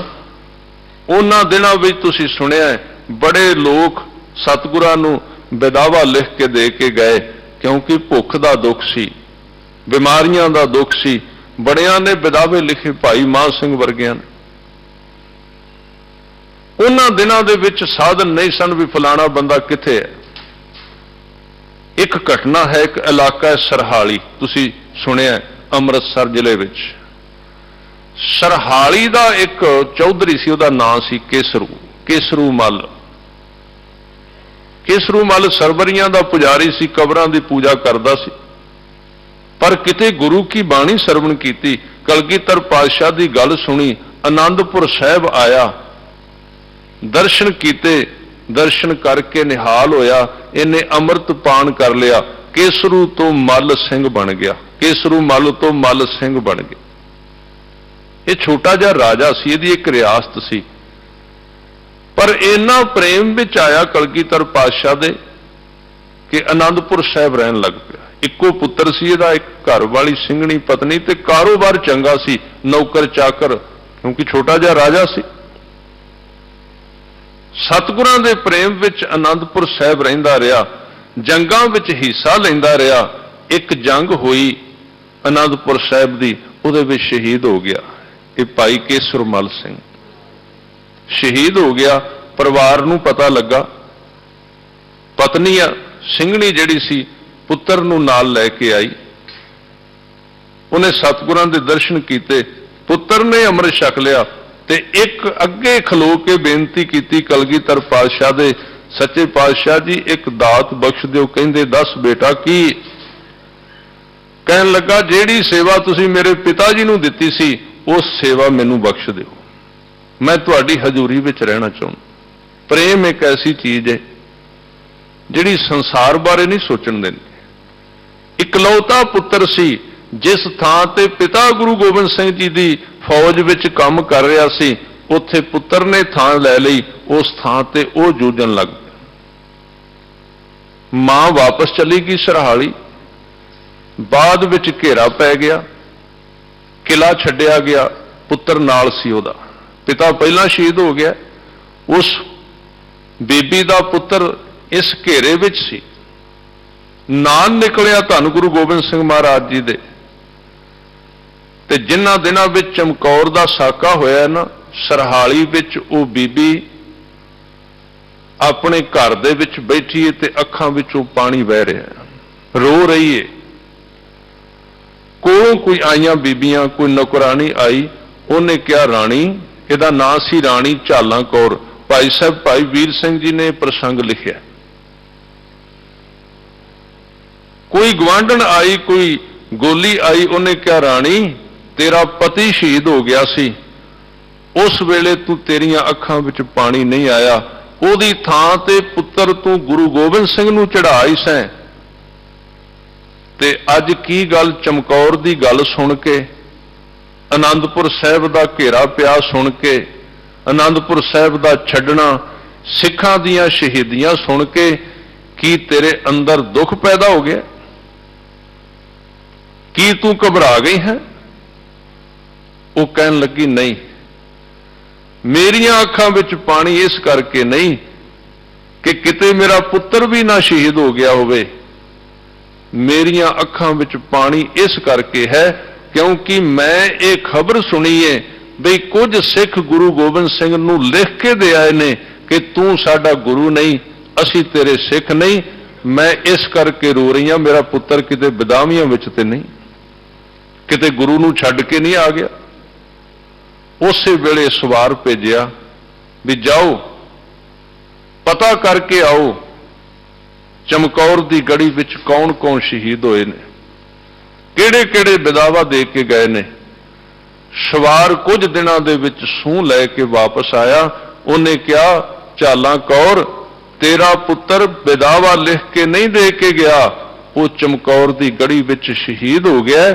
ਇਹ ਸੁਣ ਕੇ ਉਸ ਰਾਣੀ ਝਾਲਾ ਕੌਰ ਨੇ ਉੱਚੀ ਆਵਾਜ਼ ਵਿੱਚ ਜਕਾਰਾ ਛੱਡਿਆ। ਇਹ ਭਾਵਨਾਵਾਂ ਸਨ ਉਦੋਂ ਗੁਰੂ ਕੇ ਪਿਆਰ ਦੀਆਂ। ਅੱਜ ਸੱਚੇ ਪਾਤਸ਼ਾਹ ਜੀ ਰੋਪੜ ਤੋਂ ਅੱਗੇ ਲੰਘਦੇ ਸਰਸਾ ਨਦੀ ਪਾਰ ਕਰਕੇ, ਪਹਿਲਾਂ ਭੱਠਾ ਸੀ ਉੱਥੇ, ਰੋਪੜ ਗਏ, ਕੁਝ ਲੋਕਾਂ ਨੇ ਕਿਹਾ ਭੱਠੇ ਤੇ ਚਲੇ ਜਾਓ। ਉਸ ਭੱਠੇ ਤੇ ਗਏ, ਉਹ ਬਲਦਾ ਸੀ, ਹਜੂਰ ਦੇ ਘੋੜੇ ਨੇ ਪੈਰ ਰੱਖਿਆ, ਠੰਡਾ ਹੋ ਗਿਆ। ਉੱਥੋਂ ਅੱਗੇ ਗਏ, ਉਸ ਥਾਂ ਤੇ ਕੋਟ ਨਿਹੰਗ ਖਾਂ, ਕੋਟਲਾ ਨਿਹੰਗ ਖਾਂ ਰਹਿੰਦਾ ਸੀ। ਉਹਦੇ ਦਰਵਾਜ਼ੇ ਅੱਗੇ ਗਏ, ਆਵਾਜ਼ ਦਿੱਤੀ, ਹਨੇਰਾ ਸੀ। ਉਹਨੇ ਪੁੱਛਿਆ ਕੌਣ ਆਏ ਹੋ, ਕੌਣ ਹੋ? ਪਿਆਰ ਵਿੱਚ ਸਤਿਗੁਰਾਂ ਨੇ ਆਵਾਜ਼ ਦਿੱਤੀ, ਮੈਂ ਹੂੰ ਪਰਮ ਪੁਰਖ ਕੋ ਦਾਸਾ। ਨਿਹੰਗ ਖਾਂ ਪਿਆਰਾ ਸੀ ਗੁਰੂ ਦਾ, ਉਹਨੇ ਆਵਾਜ਼ ਪਹਿਚਾਨ ਲਈ। ਉਹਨੇ ਪਿਆਰ ਵਿੱਚ ਪੁੱਛਿਆ ਇਸ ਵੇਲੇ ਕਿੱਧਰ ਫਿਰਦੇ ਪਏ ਹੋ? ਸਤਿਗੁਰੂ ਨੇ ਜਵਾਬ ਦਿੱਤਾ, ਦੇਖਣ ਆਇਓ ਜਗਤ ਤਮਾਸ਼ਾ, ਮੈਂ ਦੁਨੀਆ ਦਾ ਤਮਾਸ਼ਾ ਵੇਖਣ ਆਇਆ ਵੀ ਦੁਨੀਆ ਦੇ ਲੋਕ ਕਿਵੇਂ ਦੇ ਨੇ, ਇੱਥੇ ਧਰਮ ਦੇ ਨਾਂ ਤੇ ਸਹੁੰਆਂ ਖਾ ਕੇ ਲੋਕ ਕਿਵੇਂ ਮੁਕਰਦੇ ਨੇ। ਇੱਥੋਂ ਅੱਗੇ ਨਿਕਲੇ ਰੋਪੜ ਤੋਂ ਤੇ ਚਮਕੌਰ ਦੀ ਗੜੀ ਵਿੱਚ ਮਹਾਰਾਜ ਇੱਕ ਵਾਰੀ ਪਹਿਲਾਂ ਵੀ ਰਹੇ ਸਨ। ਜਦੋਂ ਕੁਰਸ਼ੇਤਰ ਗਏ ਸੀ, ਕੁਰਸ਼ੇਤਰ ਤੋਂ ਮੁੜਦਿਆਂ ਇੱਕ ਦਿਨ ਚਮਕੌਰ ਦੀ ਗੜੀ ਵਿੱਚ ਪਹਿਲਾਂ ਰਹੇ ਸਨ, ਉਹ ਵੇਖੀ ਹੋਈ ਸੀ। ਵਾਪਸ ਮੁੜੇ ਤੇ ਉਸ ਥਾਂ ਤੇ ਚਮਕੌਰ ਦੇ ਬਾਹਰਲੇ ਪਾਸੇ ਇੱਕ ਬਾਗ ਸੀ, ਬਾਗ ਵਿੱਚ ਡੇਰਾ ਕਰਦੇ ਨੇ। ਬਾਗ ਵਿੱਚ ਡੇਰਾ ਕਰਨ ਤੋਂ ਬਾਅਦ ਸੱਚੇ ਪਾਤਸ਼ਾਹ ਨੇ ਸਿੰਘਾਂ ਨੂੰ ਕਿਹਾ, ਰਹਿ ਰਾਸ ਦਾ ਟਾਈਮ ਹੋ ਗਿਆ ਹੈ, ਸਮਾਂ ਹੋ ਗਿਆ ਹੈ, ਦੀਵਾਨ ਸਜਾਓ। ਦੀਵਾਨ ਸਜਾਇਆ ਗਿਆ, ਰਹਿ ਰਾਸ ਸਾਹਿਬ ਦਾ ਪਾਠ ਹੋਇਆ। ਉੱਥੇ ਇਤਿਹਾਸਕਾਰਾਂ ਨੇ ਲਿਖਿਆ ਸਤਿਗੁਰੂ ਨੇ ਜਲ ਮੰਗਾਇਆ, 5 ਇਸ਼ਨਾਨਾ ਕੀਤਾ, ਆਪ ਚੌਂਕੜਾ ਲਾ ਕੇ ਰਹਿ ਰਾਸ ਸਾਹਿਬ ਪੜਿਆ। ਇੰਨੇ ਚਿਰ ਨੂੰ ਚਮਕੌਰ ਦੀ ਗੜੀ ਦਾ ਜਿਹੜਾ ਮਾਲਕ ਸੀ ਬੁੱਧੀ ਚੰਦ, ਵੈਸੇ 2 ਭਰਾ ਸਨ, ਇਹ ਆਪ ਹਾਜ਼ਰ ਹੋਇਆ। ਹਾਜ਼ਰ ਹੋ ਕੇ ਬੇਨਤੀ ਕੀਤੀ, ਸੱਚੇ ਪਾਤਸ਼ਾਹ ਜੀ, ਆਪ ਜੀ ਸਾਡੇ ਵਾਸਤੇ ਕਿੰਨੀਆਂ ਕੁਰਬਾਨੀਆਂ ਕਰ ਰਹੇ ਹੋ, ਮੇਰੀ ਗੜੀ ਹਾਜ਼ਰ ਹੈ, ਆਪ ਜੀ ਜੇ ਚਾਹੋ ਤੇ ਇਹਦੇ ਵਿੱਚ ਰਹਿ ਕੇ ਜਿਵੇਂ ਮਰਜ਼ੀ ਇਹਨੂੰ ਵਰਤੋ। ਸਤਿਗੁਰਾਂ ਨੇ ਗੜੀ ਵਿੱਚ ਜਾ ਕੇ ਚਰਨ ਪਾਏ, ਉੱਥੇ ਡੇਰੇ ਲਾ ਲਏ, ਚੌਹਾਂ ਪਾਸੇ ਸਿੰਘਾਂ ਨੇ ਮੋਰਚੇ ਸੰਭਾਲ ਲਏ। ਸ਼ਾਮ ਪੈ ਗਈ, ਰਾਤ ਦਾ ਵਕਤ ਆਇਆ ਤੇ ਸਤਿਗੁਰੂ ਨੇ ਦੀਵਾਨ ਸਜਾਇਆ। ਉਸ ਦੀਵਾਨ ਦੇ ਵਿੱਚ ਹਜੂਰ ਨੇ ਕਿਹਾ, ਸਿੰਘੋ ਤੁਸੀਂ ਕਈ ਰਾਤਾਂ ਦੇ ਜਾਗਦੇ ਹੋ, ਕਈ ਰਾਤਾਂ ਦੇ ਤੁਸੀਂ ਥੱਕੇ ਹੋਏ ਹੋ, ਕਈਆਂ ਨੂੰ ਖਾਣ ਲਈ ਕੁਝ ਨਹੀਂ ਮਿਲਿਆ, ਤੁਸੀਂ ਆਰਾਮ ਕਰੋ ਸਾਰੇ, ਮੈਂ ਆਪ ਜਾਗ ਕੇ ਪਹਿਰਾ ਦਿਆਂਗਾ। 2 ਸਿੱਖ ਸਨ, ਭਾਈ ਮਦਨ ਸਿੰਘ ਤੇ ਭਾਈ ਕਾਠਾ ਸਿੰਘ, ਉਹ ਅੱਗੇ ਹਜੂਰ ਦੇ ਖੜੇ ਹੋ ਗਏ, ਆ ਕੇ ਖੜੇ ਹੋ ਗਏ, ਕਹਿਣ ਲੱਗੇ ਮਹਾਰਾਜ ਨਹੀਂ, ਇਹ ਸੇਵਾ ਸਾਨੂੰ ਦੋਵਾਂ ਭਰਾਵਾਂ ਨੂੰ ਦਿਓ, ਅੱਜ ਦੀ ਰਾਤ ਕਿਉਂਕਿ ਅਜੇ ਘੇਰਾ ਨਹੀਂ ਸੀ ਪਿਆ, ਅਸੀਂ ਪਹਿਰਾ ਦਿਆਂਗੇ। ਸਤਿਗੁਰਾਂ ਨੇ ਉਹਨਾਂ ਨੂੰ ਸੇਵਾ ਬਖਸ਼ ਦਿੱਤੀ, ਉਹਨਾਂ ਨੇ ਗੜੀ ਦਾ ਪਹਿਰਾ ਦੇਣਾ ਸ਼ੁਰੂ ਕਰ ਦਿੱਤਾ। ਸਿੱਖ ਜੋ ਕੁਝ ਕੱਪੜੇ ਹੈ ਸਨ ਕੋਲ, ਘੋੜਿਆਂ ਦੀਆਂ ਕਾਠੀਆਂ ਸਨ, ਜਿਹੜੇ ਵਸਤਰ ਸਨ, ਜੀ ਪੋਸ਼ ਸਨ, ਉਹ ਲਾਏ, ਉਹ ਵਿਛਾ ਲਏ ਤੇ ਉਹ ਵਿਛਾ ਕੇ ਸਤਿਗੁਰੂ ਉਸ ਵੇਲੇ ਕਾਠੀਆਂ ਦੇ ਸਿਰਹਾਣੇ ਲਾ ਕੇ ਜਿੱਥੇ ਕੋਈ ਹੈ ਸੀ ਉੱਥੇ ਥੋੜਾ ਚਿਰ ਲੰਮੇ ਪਏ। ਸਰੀਰ ਥਕਾਵਟ ਵਿੱਚ ਸੀ, ਨੀਂਦ ਆ ਗਈ, ਸਾਰੇ ਸੌਂ ਗਏ। ਕੁਝ ਸਿੱਖ ਪਹਿਰਾ ਦਿੰਦੇ ਨੇ। ਸਤਿਗੁਰਾਂ ਦਾ ਇੱਕ ਆਸਨ ਗੁਰੂ ਕੇ ਸਿੱਖਾਂ ਨੇ ਅੱਜ ਵੀ ਲਾਇਆ। ਆਪਣੀਆਂ ਚਾਦਰਾਂ ਇਕੱਠੀਆਂ ਕਰਕੇ, ਆਪਣੇ ਕੱਪੜੇ ਇਕੱਠੇ ਕਰਕੇ ਇੱਕ ਛੋਟਾ ਜਿਹਾ ਖੇਮਾ ਬਣਾਇਆ, ਤੰਬੂ ਬਣਾਇਆ। ਉਹਦੇ ਵਿੱਚ ਮਹਾਰਾਜ ਥੋੜਾ ਚਿਰ ਆਰਾਮ ਕੀਤਾ ਤੇ ਸਾਹਿਬਜ਼ਾਦੇ ਸਿੱਖਾਂ ਦੇ ਵਿੱਚ ਹੀ ਆਰਾਮ ਕਰ ਰਹੇ ਨੇ। ਬਾਬਾ ਅਜੀਤ ਸਿੰਘ 19 ਕੁ ਸਾਲ ਦੀ ਉਮਰ ਹੈ, ਬਾਬਾ ਜੁਝਾਰ ਸਿੰਘ ਜੀ 14 ਕੁ ਸਾਲ ਦੀ ਉਮਰ ਹੈ। ਜਦੋਂ ਸਾਰੇ ਸੌਂ ਗਏ, ਕਿਉਂਕਿ ਗੁਰੂ ਸੌਂਦਾ ਨਹੀਂ ਹੈ, ਸਤਿਗੁਰ ਜਾਗਤਾ ਹੈ ਦਿਓ। ਜਦੋਂ ਸਾਰੇ ਸੌਂ ਗਏ ਤੇ ਹਜੂਰ ਉੱਠ ਕੇ ਬੈਠ ਗਏ, ਚੌਂਕੜਾ ਲਾ ਲਿਆ, ਇਬਾਦਤ ਵਿੱਚ ਜੁੜ ਗਏ ਤੇ ਉਸ ਖੇਮੇ ਵਿੱਚੋਂ, ਉਸ ਤੰਬੂ ਦੇ ਵਿੱਚੋਂ ਬੜੇ ਪਿਆਰ ਦੀ ਆਵਾਜ਼ ਆ ਰਹੀ ਸੀ, ਵਾਹਿਗੁਰੂ ਵਾਹਿਗੁਰੂ ਵਾਹਿਗੁਰੂ ਸ਼ਬਦ ਦਾ ਉਚਾਰਨ ਹੋ ਰਿਹਾ ਸੀ। ਸਤਿਗੁਰੂ ਦੀ ਗਰਦਨ ਸਿਰ ਝੁਕਿਆ ਹੋਇਆ ਸੀ ਅਕਾਲ ਪੁਰਖ ਦੇ ਅੱਗੇ ਤੇ ਕਹਿ ਰਹੇ ਸਨ, ਜੋ ਵੀ ਤੂੰ ਦਿੱਤਾ ਹੈ ਸਤ ਸ਼ੁਕਰ, ਤੂੰ ਪੁੱਤਰ ਦਿੱਤੇ ਸਨ, 2 ਦਾ ਪਤਾ ਨਹੀਂ ਕਿੱਧਰ ਚਲੇ ਗਏ ਨੇ, 2 ਆ ਸੁੱਤੇ ਨੇ, ਪਿਆਰੇ ਸਿੱਖ ਸੁੱਤੇ ਨੇ। ਮੇਰੀ ਇੱਕੋ ਅਰਦਾਸ ਹੈ, ਤੇਰੇ ਚਰਨਾਂ ਨਾਲ ਪ੍ਰੀਤ ਬਣੀ ਰਹੇ, ਮੇਰੇ ਸਿੱਖਾਂ ਦੀ ਵੀ ਤੋੜ ਨਿਭ ਜਾਏ, ਕਿਰਪਾ ਕਰੀ ਕੱਲ ਨੂੰ ਮੇਰੇ ਅੰਦਰ ਇਹ ਜ਼ਰੂਰਤ ਭਰ ਦੇਈ ਐ ਅਕਾਲ ਪੁਰਖ ਵਾਹਿਗੁਰੂ ਕਿ ਮੈਂ ਆਪਣੇ ਪੁੱਤਰਾਂ ਨੂੰ ਸਾਹਮਣੇ ਸ਼ਹੀਦ ਹੁੰਦੇ ਵੇਖ ਸਕਾਂ। ਫਿਰ ਉੱਥੇ ਅੱਲਾ ਯਾਰ ਖਾਂ ਭਾਵਕ ਕਵੀ ਪਿਆਰ ਵਿੱਚ ਲਿਖਦਾ, ਸਤਿਗੁਰੂ ਉਹ ਖੇਮਾ ਛੱਡ ਕੇ ਰਾਤ ਨੂੰ ਬਾਹਰ ਨਿਕਲ ਆਏ, ਹਵਾ ਵਿੱਚ ਆ ਗਏ। ਬਾਹਰ ਆਏ, ਕੀ ਵਹਿੰਦੇ ਨੇ, ਸਿੰਘ ਥੱਕੇ ਨੇ, ਕੋਈ ਇੱਧਰ ਨੂੰ ਸੁੱਤਾ ਹੋਇਆ, ਕਿਸੇ ਦੀ ਚਾਦਰ ਲੈ ਗਈ ਜਿਹੜੀ ਉੱਤੇ ਪਈ ਸੀ, ਠੰਡ ਹੈ, ਕਿਸੇ ਦਾ ਪਰਨਾ ਢਿੱਲਾ ਸੀ, ਉਹ ਥੋੜਾ ਜਿਹਾ ਲੈ ਗਿਆ, ਕੇਸ ਪਿਛਾਂ ਹੋਏ। ਕਹਿੰਦੇ ਸਤਿਗੁਰੂ ਨੇ ਸੋਚਿਆ ਮੈਂ ਆਪਣੇ ਸਿੱਖਾਂ ਦੀਆਂ ਚਾਦਰਾਂ ਉੱਤੇ ਦਿਆਂ, ਇਹਨੂੰ ਠੰਡ ਲੱਗਦੀ ਹੋਵੇਗੀ। ਜਦੋਂ ਨੇੜੇ ਗਏ, ਮਹਾਰਾਜ ਨੇ ਜੋੜਾ ਲਾ ਦਿੱਤਾ, ਸਿੰਘਾਂ ਦੇ ਕੇਸ ਸਨ, ਵਸਤਰ ਸਨ। ਵੇਖਿਆ ਇਹਨਾਂ ਨੂੰ ਠੰਡ ਲੱਗਦੀ ਹੋਵੇਗੀ, ਨੇੜੇ ਚਲੇ ਗਏ। ਜਿਵੇਂ ਮਾਂ ਰਾਤ ਨੂੰ ਵਾਰ-ਵਾਰ ਉੱਠ ਕੇ ਆਪਣੇ ਪੁੱਤਰ ਤੇ ਲੱਥੇ ਹੋਏ ਕੱਪੜੇ ਨੂੰ ਉਹਦੇ ਉੱਤੇ ਦਿੰਦੀ ਵੀ ਕਿਤੇ ਨੂੰ ਠੰਡ ਨਾ ਲੱਗ ਜਾਏ। ਸਤਿਗੁਰੂ ਆਪਣੇ ਸਿੱਖਾਂ ਦੇ ਵਿੱਚੋਂ ਵਿੱਚ ਤੁਰਦੇ ਨੇ, ਜਿਹਦਾ ਖੇਸ ਚਾਦਰ ਲੱਥੀ ਉੱਤੇ ਦਿੰਦੇ ਨੇ, ਜਿਹਦਾ ਦਸਤਾਰਾ ਥੋੜਾ ਜਿਹਾ ਕੇਸ ਕੀ ਢਿੱਲੀ ਏ ਤੇ ਕੇਸ ਨੰਗੇ ਹੋ ਗਏ ਨੇ, ਅਡੋਲ ਫੜ ਕੇ ਉਹਦੇ ਉੱਤੇ ਦਿੰਦੇ ਨੇ। ਤੇ ਜਦੋਂ ਹਿਲਜੁਲ ਹੁੰਦੀ ਏ, ਜਦੋਂ ਕੋਈ ਸਿੰਘ ਥੋੜਾ ਜਿਹਾ ਹਿਲਦਾ ਜਾਗਣ ਲੱਗਦਾ ਤੇ ਗੁਰੂ ਸਾਹਿਬ ਉੱਥੇ ਹੀ ਖਲੋ ਜਾਂਦੇ ਵੀ ਕਈ ਦਿਨਾਂ ਦਾ ਸੁੱਤਾ ਹੈ, ਅੱਜ ਮਸਾਂ ਇਹਨੂੰ ਸੌਣ ਦਾ ਟਾਈਮ ਮਿਲਿਆ, ਕਿਤੇ ਜਾਗ ਪਿਆ ਤੇ ਇਹਦੀ ਨੀਂਦ ਨਾ ਖਰਾਬ ਹੋ ਜਾਏ। ਇਸ ਤਰ੍ਹਾਂ ਉਸ ਚਮਕੌਰ ਦੀ ਗੜ੍ਹੀ ਦੇ ਵਿੱਚ ਤੇ ਸਾਧ ਸੰਗਤ ਜੀ ਉਸ ਰਾਤ ਵਿੱਚ ਕਲਗੀਆਂ ਵਾਲੇ ਪਾਤਸ਼ਾਹ ਨੇ ਆਪਣੇ ਖਜ਼ਾਨੇ ਵਿੱਚੋਂ ਜਿਹੜਾ 10 ਪਾਤਸ਼ਾਹਾਂ ਦਾ ਖਜ਼ਾਨਾ ਸੀ, ਜਿਹੜਾ ਬੰਦਗੀ ਦਾ ਖਜ਼ਾਨਾ ਸੀ, ਰਹਿਮਤਾਂ ਦਾ ਖਜ਼ਾਨਾ ਸੀ, ਜਿਹੜਾ ਹੇਮਕੁੰਟ ਦੀ ਤਪੱਸਿਆ ਦਾ ਖਜ਼ਾਨਾ ਸੀ, ਅੱਜ ਸਿੱਖਾਂ ਦੇ ਉੱਤੇ ਖੁਸ਼ ਹੋ ਗਏ ਤੇ ਖੁਸ਼ ਹੋ ਕੇ ਅੱਜ ਜਿਹੜੇ ਉਹ 40 ਸਰੀਰ ਸਨ ਉਹਨਾਂ ਨੂੰ ਨਿਆਮਤਾਂ ਨਾਲ ਭਰਨ ਲੱਗੇ ਨੇ। ਅੰਦਰ ਦੇ ਖਜ਼ਾਨੇ ਖੋਲ ਦਿੱਤੇ, ਸੁੱਤਿਆਂ ਦੇ ਉੱਤੇ ਬਾਰਿਸ਼ ਕਰ ਦਿੱਤੀ ਰੱਬੀ ਰਹਿਮਤਾਂ ਦੀ। ਇਹ ਇਤਿਹਾਸ ਨਹੀਂ, ਇਹ ਕੁਝ ਗੁਰਮੁਖਾਂ ਦਾ ਤਜਰਬਾ ਹੈ। ਉਹ ਕਹਿੰਦੇ ਨੇ ਕੌਮ ਦੇ ਵਿੱਚ ਉਦੋਂ ਤੋਂ ਲੈ ਕੇ ਅੱਜ ਤੱਕ ਜਿੰਨੇ ਵੀ ਕ੍ਰਾਂਤੀਕਾਰੀ ਮਹਾਂਪੁਰਸ਼ ਸਿੱਖ ਪੈਦਾ ਹੋਏ ਨੇ, ਉਹ 40 ਸਰੀਰਾਂ ਵਿੱਚੋਂ ਵਾਰ-ਵਾਰ ਵਾਪਸ ਆਉਂਦੇ ਨੇ, ਜਿਨ੍ਹਾਂ ਨੂੰ ਉਸ ਰਾਤ ਕਲਗੀਆਂ ਵਾਲੇ ਨੇ ਬਖਸ਼ਾਂ ਵੰਡ ਕੇ ਨਿਵਾਜਿਆ ਸੀ। ਖੁਸ਼ ਹੋ ਗਿਆ, ਕਿਉਂਕਿ ਗੁਰੂ ਦੀ ਖੁਸ਼ੀ ਵਿੱਚ ਹਜ਼ਾਰਾਂ ਲੱਖਾਂ ਜਨਮਾਂ ਦਾ ਤਪ ਹੈ, ਭਗਤੀ ਹੈ।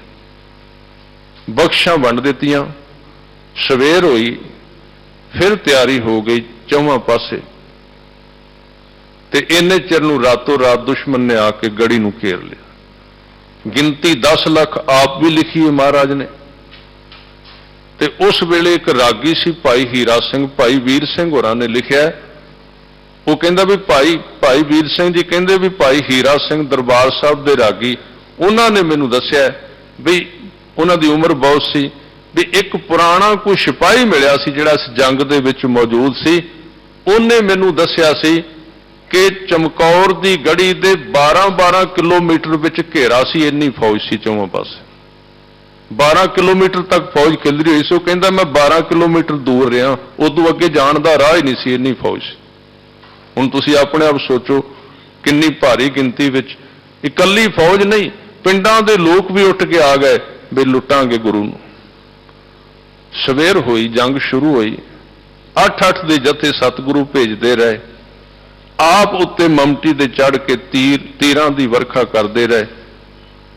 ਅਖੀਰ ਨੂੰ ਜਦੋਂ ਸ਼ਾਮ ਨੂੰ ਸਿੱਖ ਥੋੜੇ ਰਹਿ ਗਏ, ਸਿੱਖਾਂ ਨੇ ਬੇਨਤੀ ਕੀਤੀ, ਮਹਾਰਾਜ ਆਪ ਕਿਰਪਾ ਕਰੋ, ਸਾਹਿਬਜ਼ਾਦੇ ਨਾਲ ਲੈ ਕੇ ਨਿਕਲ ਜਾਓ। ਮਹਾਰਾਜ ਕਹਿੰਦੇ ਕਿਹੜੇ ਸਾਹਿਬਜ਼ਾਦਿਆਂ ਦੀ ਗੱਲ ਕਰਦੇ ਹੋ? ਕਹਿੰਦੇ ਬਾਬਾ ਅਜੀਤ ਸਿੰਘ ਤੇ ਬਾਬਾ ਜੁਝਾਰ ਸਿੰਘ। ਕਹਿੰਦੇ ਤੇ ਮੈਂ ਕਦੀ ਸਮਝੇ ਨਹੀਂ ਵੀ ਮੇਰੇ 2 ਨੇ ਸਾਹਿਬਜ਼ਾਦੇ ਜਾਂ 4 ਨੇ। ਮੇਰੇ ਸਾਹਿਬਜ਼ਾਦਿਆਂ ਦਾ ਤੇ ਅੰਤ ਹੀ ਨਹੀਂ, ਤੁਸੀਂ ਸਾਰੇ ਸਾਹਿਬਜ਼ਾਦੇ ਹੋ ਮੇਰੇ। ਕਿਹਨੂੰ ਇੱਥੇ ਰੱਖ ਕੇ ਜਾਂ ਤੇ ਕਿਹਨੂੰ ਛੱਡਾਂ? ਇੰਨੇ ਚਿਰ ਨੂੰ ਬਾਬਾ ਅਜੀਤ ਸਿੰਘ ਸਾਹਮਣੇ ਆ ਗਏ, ਇਜਾਜ਼ਤ ਮੰਗੀ ਤੇ ਸਤਿਗੁਰਾਂ ਨੂੰ ਬੇਨਤੀ ਕੀਤੀ, ਮਹਾਰਾਜ ਕਿਰਪਾ ਕਰੋ, ਸਿਰ ਤੇ ਹੱਥ ਰੱਖੋ, ਮੈਨੂੰ ਮੈਦਾਨੇ ਜੰਗ ਵਿੱਚ ਜਾਣ ਦੀ ਇਜਾਜ਼ਤ ਦਿਓ। ਸਤਿਗੁਰੂ ਬੜੇ ਖੁਸ਼ ਹੋਏ, ਕਹਿੰਦੇ ਅਜੀਤ ਸਿੰਘਾ ਤੂੰ ਮੇਰਾ ਮਨ ਖੁਸ਼ ਕਰ ਦਿੱਤਾ, ਮੈਂ ਤੈਨੂੰ ਪਿਆਰ ਨਾਲ ਪਾਲਿਆ।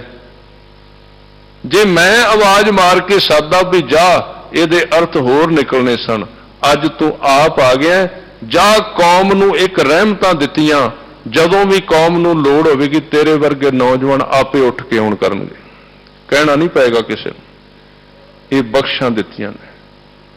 ਬਾਬਾ ਅਜੀਤ ਸਿੰਘ ਜੀ ਗਏ, ਨਾਲ ਸਿੰਘ ਗਏ, ਘੋਰ ਸੰਗਰਾਮ ਹੋਇਆ। ਇਹਨੂੰ ਕਿਹਾ 1.25 ਲੱਖ ਸੇ ਏਕ ਲੜਾਊਂ, ਤਬੈ ਗੋਬਿੰਦ ਸਿੰਘ ਨਾਮ ਕਹਾਊਂ। 1.25 ਲੱਖ ਨਾਲ ਲੜਨ ਦਾ ਮਤਲਬ ਕੀ ਹੈ? 40 ਨੂੰ 10 ਲੱਖ ਨਾਲ ਜੋੜੋ। 8-8 ਸਿੰਘ ਜਾਂਦੇ ਸੀ, 8 ਸਿੰਘ ਜਾਂਦੇ ਸੀ। 8 ਸਿੰਘ ਜਦੋਂ ਬਾਹਰ ਨਿਕਲਦੇ ਸੀ ਨਾ, ਉਹ ਤਾਂ ਕਿਹਾ 1.25 ਲੱਖ, ਅੰਦਰ 40 ਸਨ। 10 ਲੱਖ ਨੂੰ ਤੁਸੀਂ 8 ਨਾਲ ਗੁਣਾ ਕਰੋ, ਕਿੰਨੇ ਕਿੰਨੇ ਬਣਦੇ ਨੇ? 1.25 ਲੱਖ ਬਣਦਾ। ਇਸ ਤਰ੍ਹਾਂ ਗੁਰੂ ਕੇ ਸਵਾਰਿਓ 1.25 ਲੱਖ ਦੇ ਅੱਗੇ ਖਲੋ ਜਾਣਾ। ਬਾਬਾ ਅਜੀਤ ਸਿੰਘ ਦੀ ਸ਼ਹਾਦਤ ਹੋਈ ਤੇ ਕਿਸੇ ਕਵੀ ਨੇ ਪਿਆਰ ਨਾਲ ਕਿਹਾ, ਉਹ ਕਹਿੰਦੇ ਕੋਈ ਸਿੰਘ ਸ਼ਹੀਦ ਹੁੰਦਾ ਸੀ, ਮਹਾਰਾਜ ਇੱਕ ਜਕਾਰਾ ਛੱਡਦੇ ਸਨ। ਬਾਬਾ ਅਜੀਤ ਸਿੰਘ ਸ਼ਹੀਦ ਹੋਇਆ ਤੇ ਹਜੂਰ ਨੇ 5 ਜਕਾਰੇ ਛੱਡੇ। ਕਿਉਂ? ਵੱਡੀ ਖੁਸ਼ੀ ਵਿੱਚ, ਵੱਡੇ ਪਿਆਰ ਵਿੱਚ। ਇੰਨੇ ਚਿਰ ਨੂੰ 14 ਸਾਲ ਦਾ ਜੁਝਾਰ ਸਿੰਘ ਆ ਗਿਆ, ਮੈਨੂੰ ਵੀ ਇਜਾਜ਼ਤ ਦਿਓ, ਮੈਂ ਵੀ ਭਰਾ ਨਾਲ ਸ਼ਹਾਦਤ ਦਾ ਜਾਮ ਪੀਣਾ। ਸਤਿਗੁਰਾਂ ਨੇ ਕਿਹਾ ਤੂੰ ਛੋਟਾ ਹੈ। ਉੱਥੇ ਕਵੀ ਨੇ ਲਿਖਿਆ ਬਾਬੇ ਜੁਝਾਰ ਸਿੰਘ ਦੇ ਬਚਨ, ਉਹ ਪਿਆਰ ਵਿੱਚ ਆ ਕੇ ਕਹਿੰਦੇ ਨੇ ਕਿ ਕੀ ਹੋਇਆ ਮੇਰੀ ਉਮਰ ਛੋਟੀ ਹੈ, ਕੀ ਹੋਇਆ ਮੇਰੇ ਸਰੀਰਕ ਉਮਰ ਵਿੱਚ ਛੋਟਾਪਣ ਹੈ, ਪਰ ਉੱਥੇ ਇੱਕ ਬਚਨ ਕਿਹਾ ਹੈ, ਲੜਨਾ ਨਹੀਂ ਆਤਾ ਮੁਝੇ ਮਰਨਾ तो आता है। ਕੀ ਹੋਇਆ ਜੇ ਮੇਰੀ ਉਮਰ ਛੋਟੀ ਹੋਣ ਕਰਕੇ ਮੈਂ ਲੜਾਈ ਵਿੱਚ ਥੋੜਾ ਜਿਹਾ ਪਿੱਛੇ ਰਵਾਂਗਾ, ਪਰ ਮਰਨ ਦੀ ਤੇ ਜਾਚ ਹੈ ਮੈਨੂੰ। ਲੜਨਾ ਨਹੀਂ ਆਤਾ ਮੁਝੇ ਮਰਨਾ तो आता है, आगे बढ़ के गला गला तेग पर धरना तो आता है। ਉਹ ਵੀ ਬਾਹਰ ਨਿਕਲੇ, ਉਹਨਾਂ ਨੇ ਵੀ ਜ਼ੋਰ ਵਿਖਾਏ, ਸ਼ਹਾਦਤਾਂ ਹੋਈਆਂ। ਅਖੀਰ ਤੇ ਸੱਚੇ ਪਾਤਸ਼ਾਹ ਨੂੰ ਸਿੱਖਾਂ ਨੇ ਬੇਨਤੀ ਕੀਤੀ, ਮਹਾਰਾਜ ਤੁਸੀਂ ਰਹੋਗੇ ਤੇ ਪੰਥ ਰਹੇਗਾ, ਆਪ ਗੜੀ ਛੱਡ ਕੇ ਚਲੇ ਜਾਓ। ਮਹਾਰਾਜ ਨੇ ਇਨਕਾਰ ਕਰ ਦਿੱਤਾ। ਅਖੀਰ ਨੂੰ ਗੁਰਮਤਾ ਹੋਇਆ, ਹੁਕਮ ਦਿੱਤਾ, ਬੇਨਤੀ ਕੀਤੀ, ਮਹਾਰਾਜ ਅਸੀਂ ਹੁਕਮ ਨਹੀਂ ਆਪ ਜੀ ਨੂੰ ਦੇ ਸਕਦੇ, ਬੇਨਤੀ ਕਰ ਸਕਨੇ ਆ, ਸਾਡਾ ਵਾਸਤਾ ਹੈ ਆਪ ਜੀ ਗੜੀ ਛੱਡ ਕੇ ਜਾਓ। ਸਤਿਗੁਰੂ ਨੇ ਹਜੂਰ ਨੇ ਹੁਕਮ ਪ੍ਰਵਾਨ ਕੀਤਾ, ਗੜੀ ਛੱਡ ਕੇ ਨਿਕਲੇ। ਕਿਵੇਂ ਕਿਵੇਂ ਨਿਕਲਦੇ ਨੇ ਅੱਗੇ ਇਸ ਪਾਸੇ ਵੱਲ, ਮਾਛੀਵਾੜੇ ਵੱਲ ਜਾਂਦੇ ਨੇ। ਇਹ ਬਚਨ ਫਿਰ ਆਪ ਨਾਲ ਸਾਂਝੇ ਕੀਤੇ ਜਾਣਗੇ। ਸਮੇਂ ਦੀ ਸਮਾਪਤੀ, ਅਖੀਰਲੇ ਬਚਨ ਨੇ, ਆਤਮ ਉਪਦੇਸ਼ ਭੇਸ ਸੰਜਮ ਕੋ ਜਾਪ ਸੋ ਅਜਪਾ ਜਪ। ਆਤਮਿਕ ਤੌਰ ਤੇ ਰਜਿਆ ਹੋਇਆ ਉਹ ਗੁਰਸਿੱਖ ਅਜਪੇ ਜਾਪ ਨਾਲ ਜੁੜਦਾ ਹੈ, ਰੱਬ ਦੇ ਪਿਆਰ ਵਿੱਚ ਜੁੜ ਜਾਂਦਾ ਹੈ। ਸਦਾ ਰਹੇ ਕੰਚਨ ਸੀ ਕਾਇਆ, ਕਾਲ ਨਾ ਕਬਹੂ ਵਿਆਪੈ।